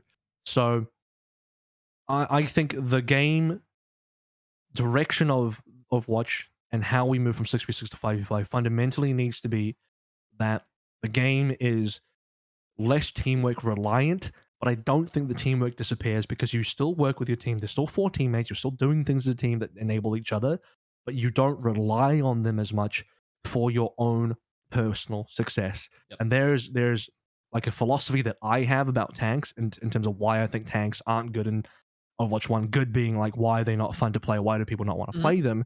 And that's because they are the one role that are the most reliant on somebody else on your team playing well to allow you to simply play the game. Not play the game well, just to exist in the game. Because DPS can just do things, supports can just do things. But if you are a tank and your supports are not good and they're not healing you, you just the experience is bullshit. You can't play this single player PvE experience like you lock in the Cassidy. I'm just gonna go around clicking people and fuck it. You know, this is why people lock the Hog. Because Hog allows you to be self-reliant, and if you have shit supports, 100%. fuck it, I heal myself. I can fucking heal myself. I can get kills, and Tank. there's no surprise to your point, Avril. When you look at some of the later additive tanks, right? You look at Orisa, you look at Sigma, you look at Wrecking Ball. How much more agency they give players in what they're doing. Nobody wants to be Rectangle Man. Nobody wants to be Winston. At least has a little bit more agency, but it's not like you can't take the game over. Exactly, right? Like you can't. Worse still, Joe. I think Ryan's biggest problem is that not only are you relying on your 2 healers being good at the game, you're also fucking relying on your off tank helping you too. For sure. Your off tank needs to matrix you or bubble you or shield you or this or that or whatever. That your gameplay experience is so easily ruined by other players, which is why it leads to such a poor experience. And why do DPS players complain less about the game than tank players? Because their experience is not reliant on other people on their team being good. That's fundamentally it. So yeah, that's my train of thought for what I think why 5v5 is required and why we need to move into this direction. So all the people with this like romantic view of Overwatch 6v6, like, I'm sorry, but you're wrong. Yeah. It's also, like, if you think about the League experience, right? I think a lot of it is not even in the essence of the gameplay, right? Like, it is in the indication and the feedback loop the game gives you. Okay? So here's what I mean. You can be sitting in your lane. You can stomp your lane. Right. It is then communicated to everyone in the game that you're stomping your lane. It's very clear from the scoreboard and from like the gold generated creep score. And I can leave the game and go like, yes, I'm upset that we lost my lead, but I got personal validation. Now, to a degree, this gameplay loop exists in Overwatch. You can gap the other McCree, but nobody in the game will ever find out. That is absolutely an experience that large amounts of players in the community, where players aren't able to just like aggregate like scoreboard, kill feeds information accurately. It is very possible that someone, while like Carpe could be in your game, hard carrying on McCree, and you could be saying like, McCree, why the fuck are you not doing anything? Right, yeah. Right? That is an absolutely like theoretically possible experience. And then like, how is it then that we don't have the scoreboard where we could say, okay, so this Cassidy goes up against that Cassidy. This guy put out like 30% more damage. That's a lane gap. That's the Flame Horizon if you want, right? Yeah. And now I can leave the game having at least my personal victory as to celebrate it, and having gotten the, the social hierarchy tick, tick, tick, tick, tick like points in my brain going off. No, I'm just shooting into the void much better than the other guy, and nobody will ever find out. And it's not unheard of for Blizzard to add something like that. I thought Heroes of the Storm did something.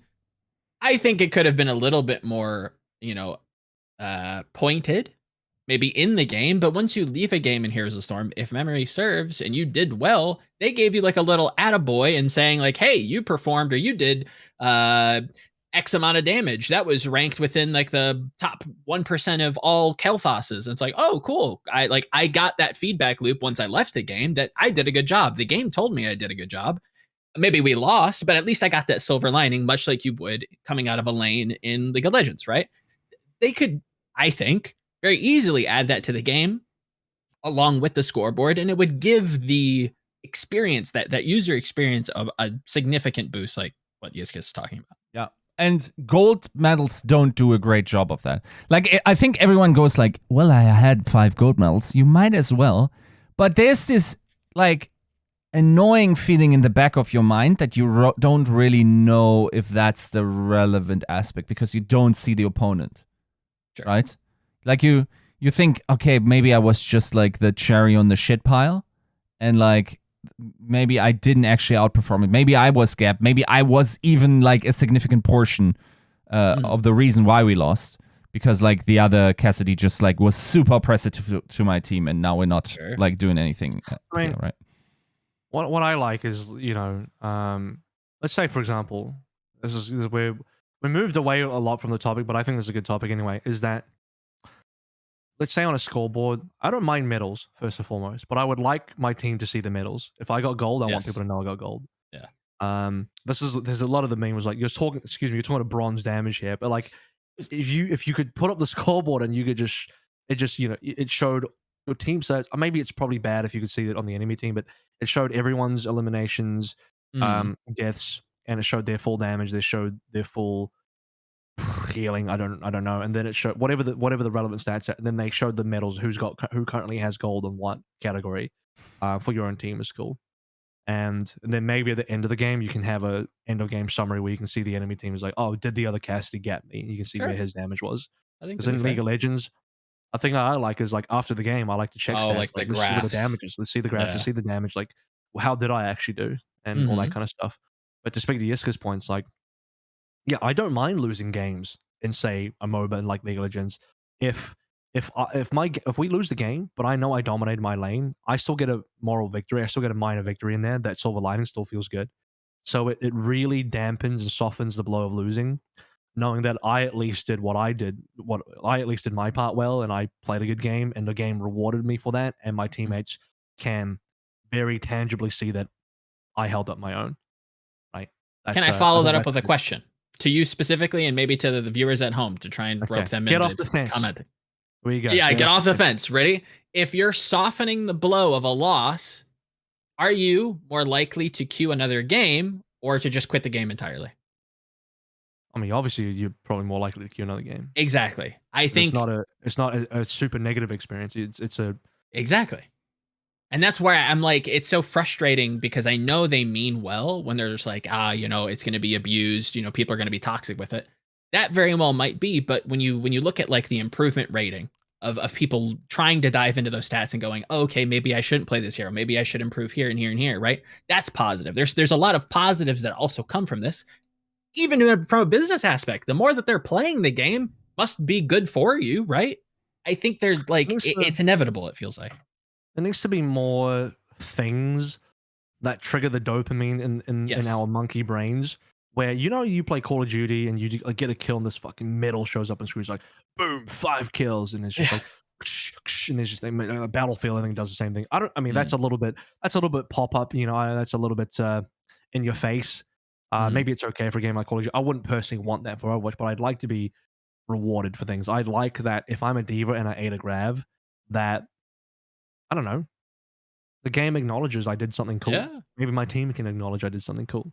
Outside of it just showing up in the kill feed, which people can miss. But if I get a team wipe, I don't know. Maybe let them cheer for you. Press X to cheer. I don't fucking know, man.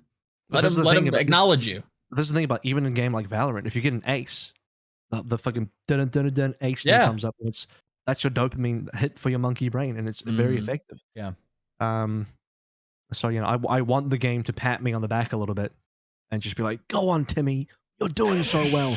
Get in there," like a soccer mum on the field when you finally get the ball in your feet. It's like, "Get in there, Timmy, kick the ball around." Well done. Wouldn't mind having the game be my own personal soccer mum a little bit and just encourage me. Yeah. I think we all use some encouragement coming out of the Plague years. Everybody needs a little attaboy, a little pat on the butt. Scurry on, kick the ball, Timmy.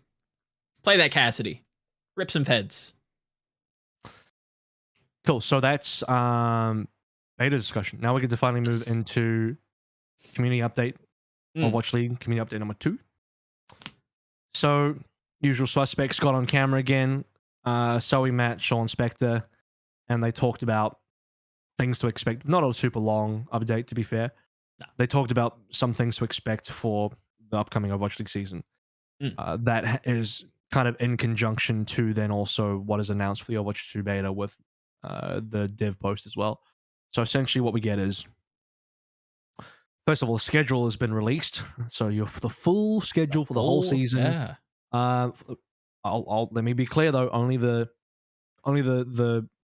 seasonal games, not the playoffs games, not any of the tournament games, just the normal season games. That schedule has been announced. So the standard 16 games, 24 games, standard 24 games that every team will play, that schedule has now been announced.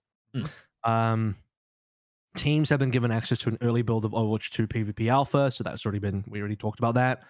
Sojin is available on this build. Very cool. That means teams are already getting a chance to figure out what she does and whether she is going to be a cool hero that's going to be played a lot. Replay viewer will not be available for 2022 season as we rebuild that technology. What I read into that is that it would be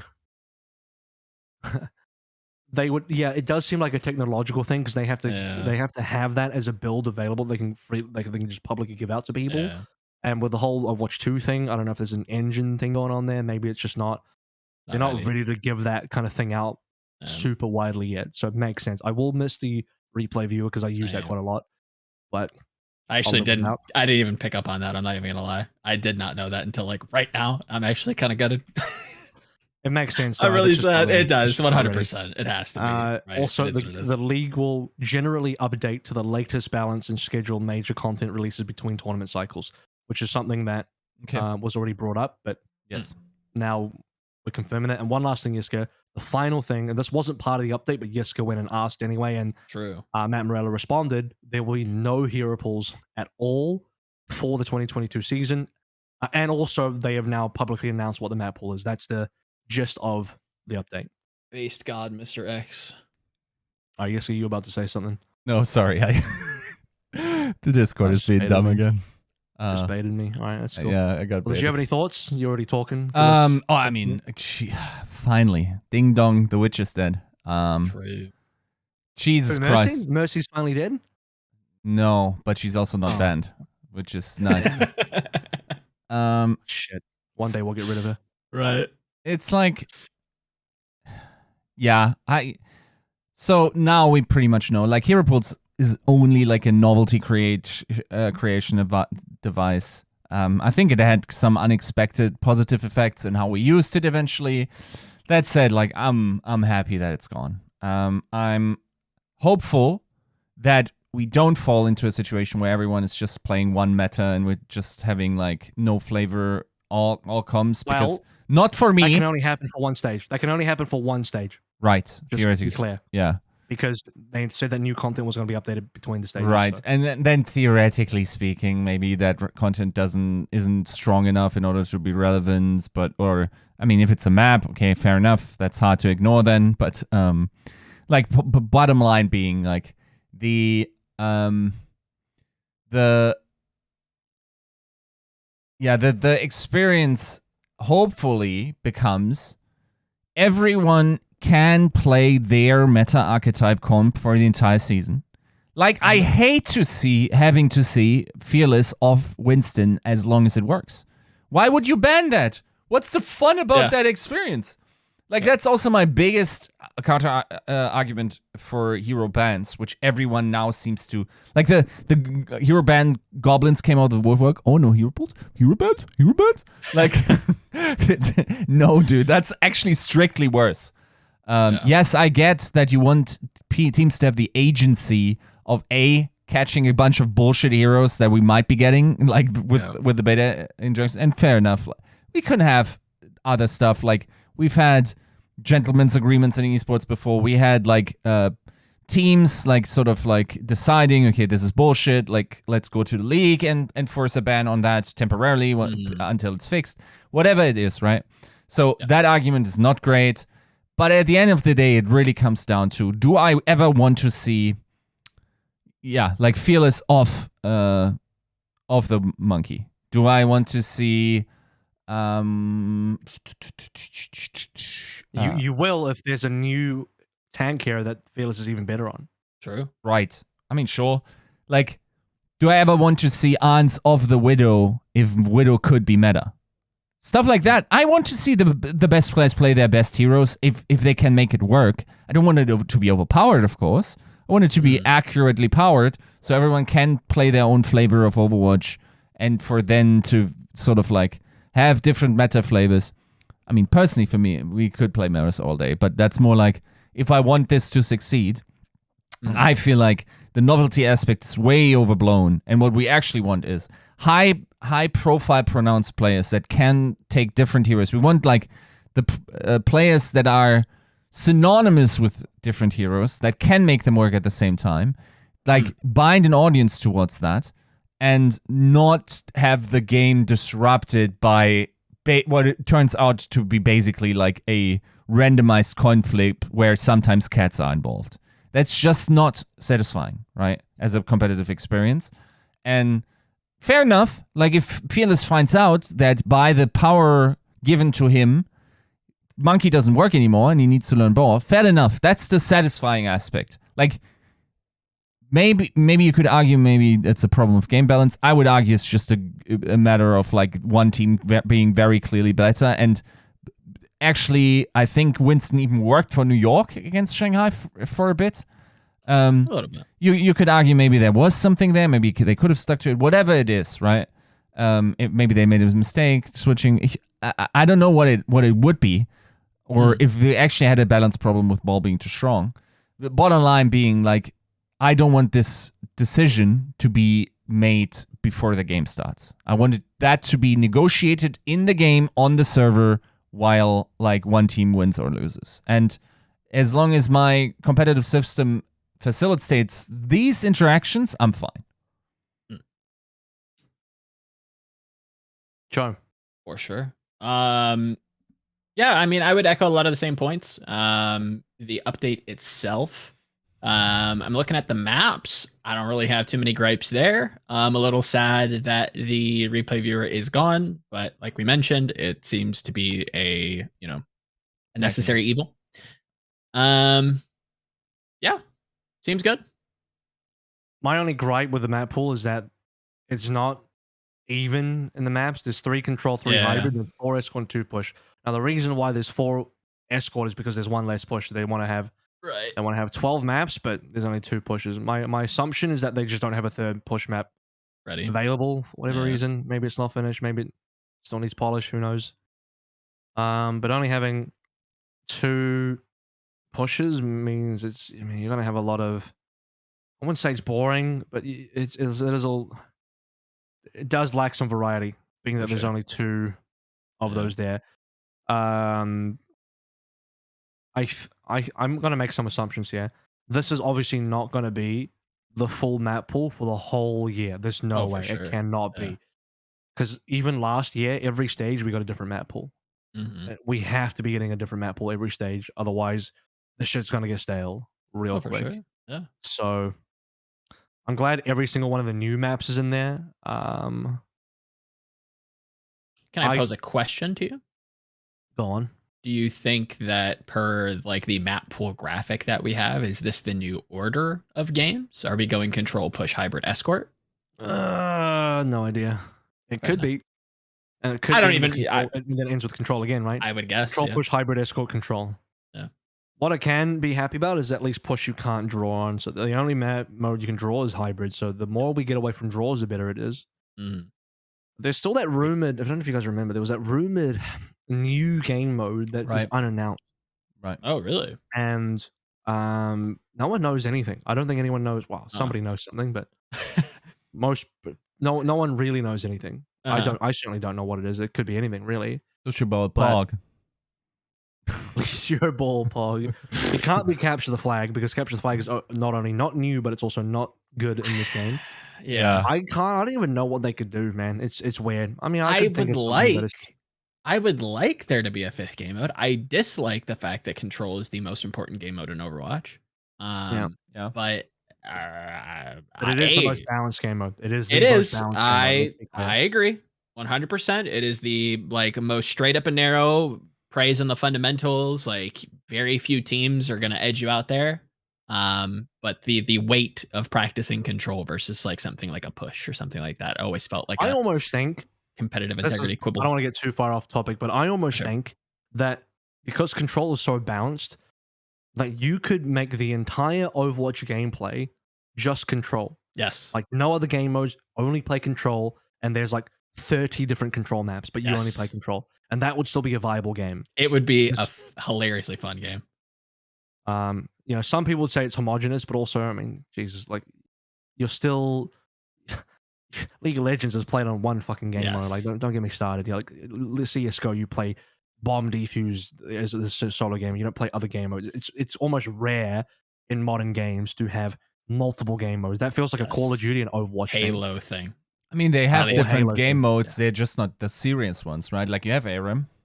People can play that for fun, right? Like that's. Yeah. But I'm talking about competitive though. Yeah, I'm talking about competitive. Yeah. You just play the one thing. So there's nothing wrong with just playing one game mode. I think if anything, that almost makes your game more focused and more have a clearer identity and probably easier to balance. Because now you're only balancing heroes around the idea of, well, they're only going to play control. Yep. So as long as they're balanced, we just have to balance them for this, and that's fine. Whereas when you have like 4 or 5 different game modes, it's like, well, this hero is good here, but then kind of sucks there.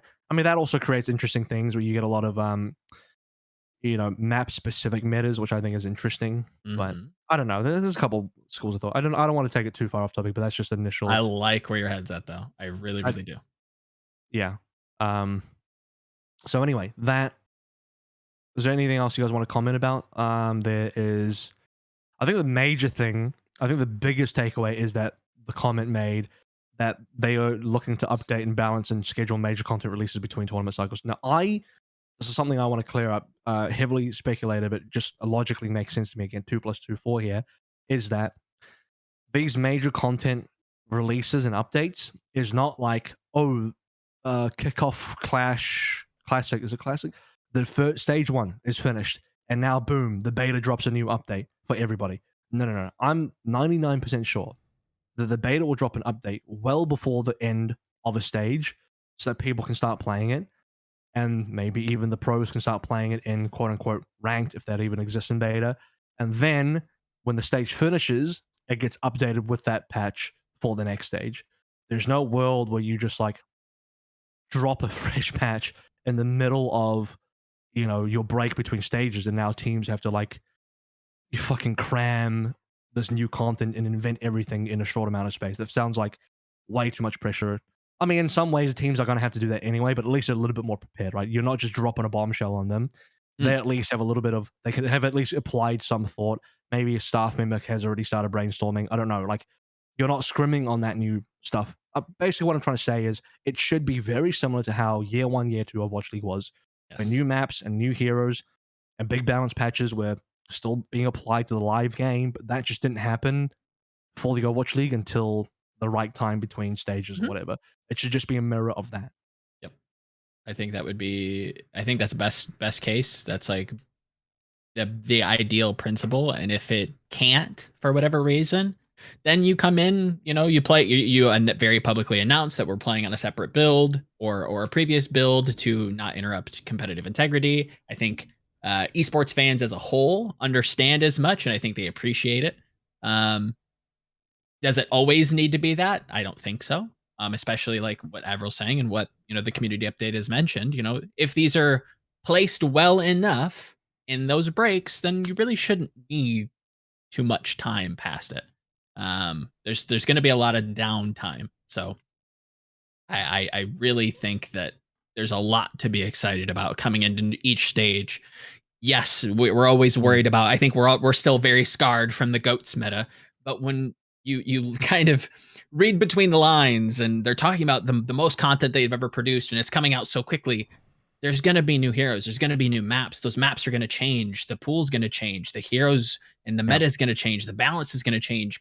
You're like stage by stage, and it's going to feel very lively, very new. I know that's not what we're used to because we've been the last 2 years of not doing much of anything, but it's going to be a breath of fresh air. I trust and believe. And you're not going to need hero pools when there's fresh content like that every stage. Exactly. You're not going to need hero pools. And it's not going to be manufactured. It's not going to be gross and like, it's going to be good. It's going to be farm to table, fresh. Yes. Fresh. Natural. Grass motherfucking fresh. No GMO. No GMO. FDA approved. No? I can't wait. I really can't wait. I'm so excited for this season. It is. Okay, was there something else? Did we talk about the thing that I shelved? I wrote it down somewhere. Content update cycles. Yeah, we did talk about it. Okay, so we did actually cover that then. Right. Nice. Just checking. Cool. What's left to talk about? Anything else happen? Do we want to talk about DePay being a baller in TFT? I don't know. That's up to y'all. What did he He's very good. He's in the Challenger series. I think there's some crossover there. There's some talent. Go check it out. Go support him. Give him some love. I guess there's a little bit of news. I don't know if we want to get give me your world's quickest like passing by drive-by skin review. Oh, literal drive-by skin review. Good. Okay, done. Yiska, go. If this was an Elden Ring boss, it would scare me. I still haven't played the game. I think that's good. That sounds positive. Me, I bought it already. That's all you need to know. That's enough. That's enough of a review for me. The fact that I just got it straight away.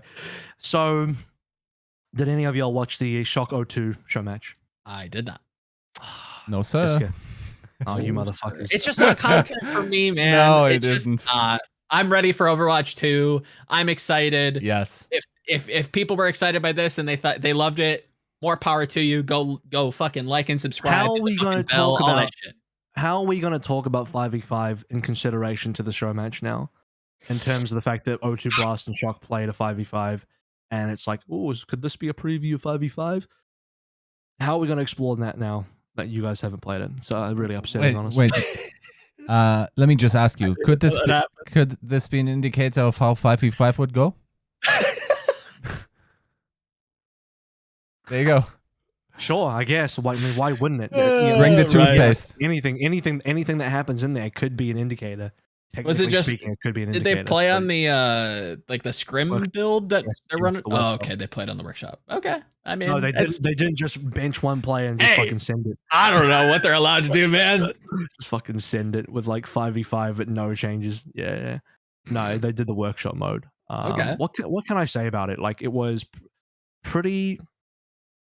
It was very. I'll say this from a viewing experience. It was very focused in terms of. I felt my eyes were very locked on to what the tanks were doing. And that gave me a focused experience in terms of, okay, well, the two tanks are looking at each other. Okay. This is kind of where the fight takes place. There's some things happen on the extremity, like Proper and Heesang will have a 1v1 Tracer duel somewhere, but for the most part, your 5v5 experience is centered on what the single tank on either team is doing in terms of how they interact with each other. I felt, anyway, from a viewing experience. I mean, that makes sense. Let's be clear. Observing, not the greatest. I don't know who observed it. I'm not going to try and rag on them. They might not be professional observers.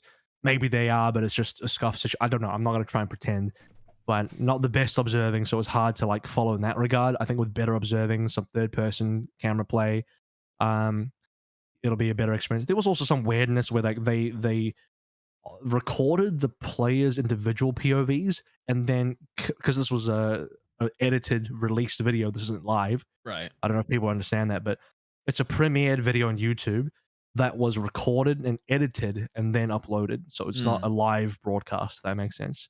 Right. Which means they cut in players' POVs from their own recorded POVs into the gameplay. And it's like you were watching, I don't know, a live match where the observer goes to a player's camera. But instead of going to a player's camera, like in the observing client, you had a video cut in of the person's recording of their screen. The problem with that is it got really jarring because the colors are all messed up. Let's say Shock are red versus blue, right? Let's say they're red. You cut over to Super's POV, and now he's blue or green, flipped. Right? And the other team is now red, right? Yeah. So it makes a really fucking weird experience. That's just like that was really jarring. But aside from that, like, yeah, I mean, Super played. He popped off. Zara looked strong. Proper versus Heesang was pretty hot. Proper's Tracer was really good, as you can imagine. New rookies on... Rookies, they're all rookies, aren't they? But like new players on O2 Blast, yeah, looked decent. Aiden actually played well. A was their main support. Okay. Kilo had some pop-off moments on the Widowmaker. They also played Goats in Double Shield, which that was a write-off. I don't even want to talk about that. They played 3 games, 3 maps, I think. Yeah. One of them was Goats. One of them was Double Shield. Obviously, this is the teams agreeing to play this. Yeah. In terms of like gentlemen's, like, yeah, let's play this. And then one game of 5v5. I kind of wish they just did 3 maps of 5v5. 5v5, yeah. That's what I wish. But you want to check it out? It's on the San Francisco Shock YouTube channel. It's there. And there's a version where Custer, Reinforce, and I also watched and co-streamed / commentated. Not commentated, but made commentary on it, which is different to commentating on it. That's on Custer's YouTube channel as well, if you want to see that version. Oh, yeah. I think we could have also already extrapolated how 5v5 would go. If you guys recall, like we had actually the first 5v5 match in May 18th, 2020, when Philly played against Titans, Chipsa against, I mean, Kaka and Rolf are sort of like half a player, so that's basically 5v5, right? You're fucking toxic. You're the reason why we don't have fucking scoreboards, bro. Yes. I fucking hate you. You're the worst. The thing is, I'm getting... It's you and Timmy. Same lateral playing field here, Chief. Problem is, I'm getting to the age where I'm actually at the bottom of the scoreboard, so my personality has to mellow out. Goddamn right you are. I'm just so glad real life has no scoreboard, dude.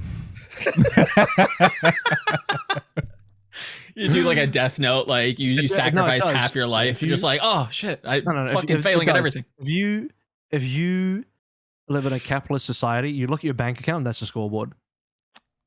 Man, I can't do anything if I was born as a Bastion, you know.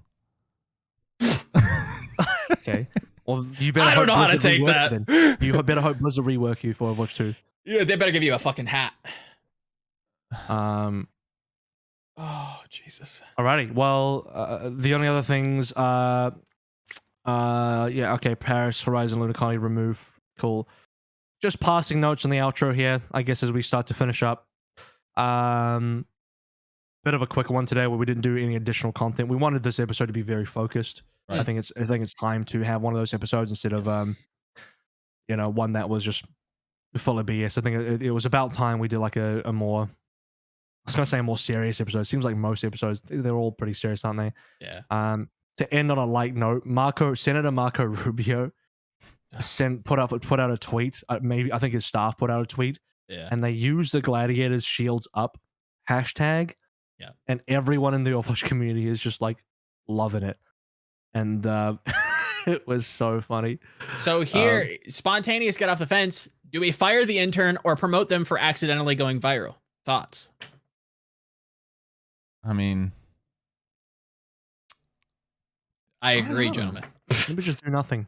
Yeah. Maybe just do nothing. Okay. Maybe just erase that person from your mind. I'm just pissed because he's the senator of Florida that he wasn't patriotic and posted hashtag bricked up. Just saying. Yeah, there were a few people in the comments in the replies with the hashtag bricked up instead. Is like, man, my senator's not even he's traitor. rooting for our own team. Like, No, he's not even down with the going mayhem. to LA. Come on, man. Come on, Rubio. All right, cool. We'll talk about other things next week. Yes. As there's not much else. Ho Chi Lee announced as Outlaws assistant coach, previous coach, head assistant coach of Toronto. Eternal is going to be moving to NA, and they'll be doing that at some stage. So both Eternal and London will be playing out of NA. So there's not going to be any European teams on Hyping anymore. Thank God. That is episode 218 in the bank. Hopefully by this time next week, some more cool shit will be available to talk about. Hope you enjoyed it. I'll see you soon.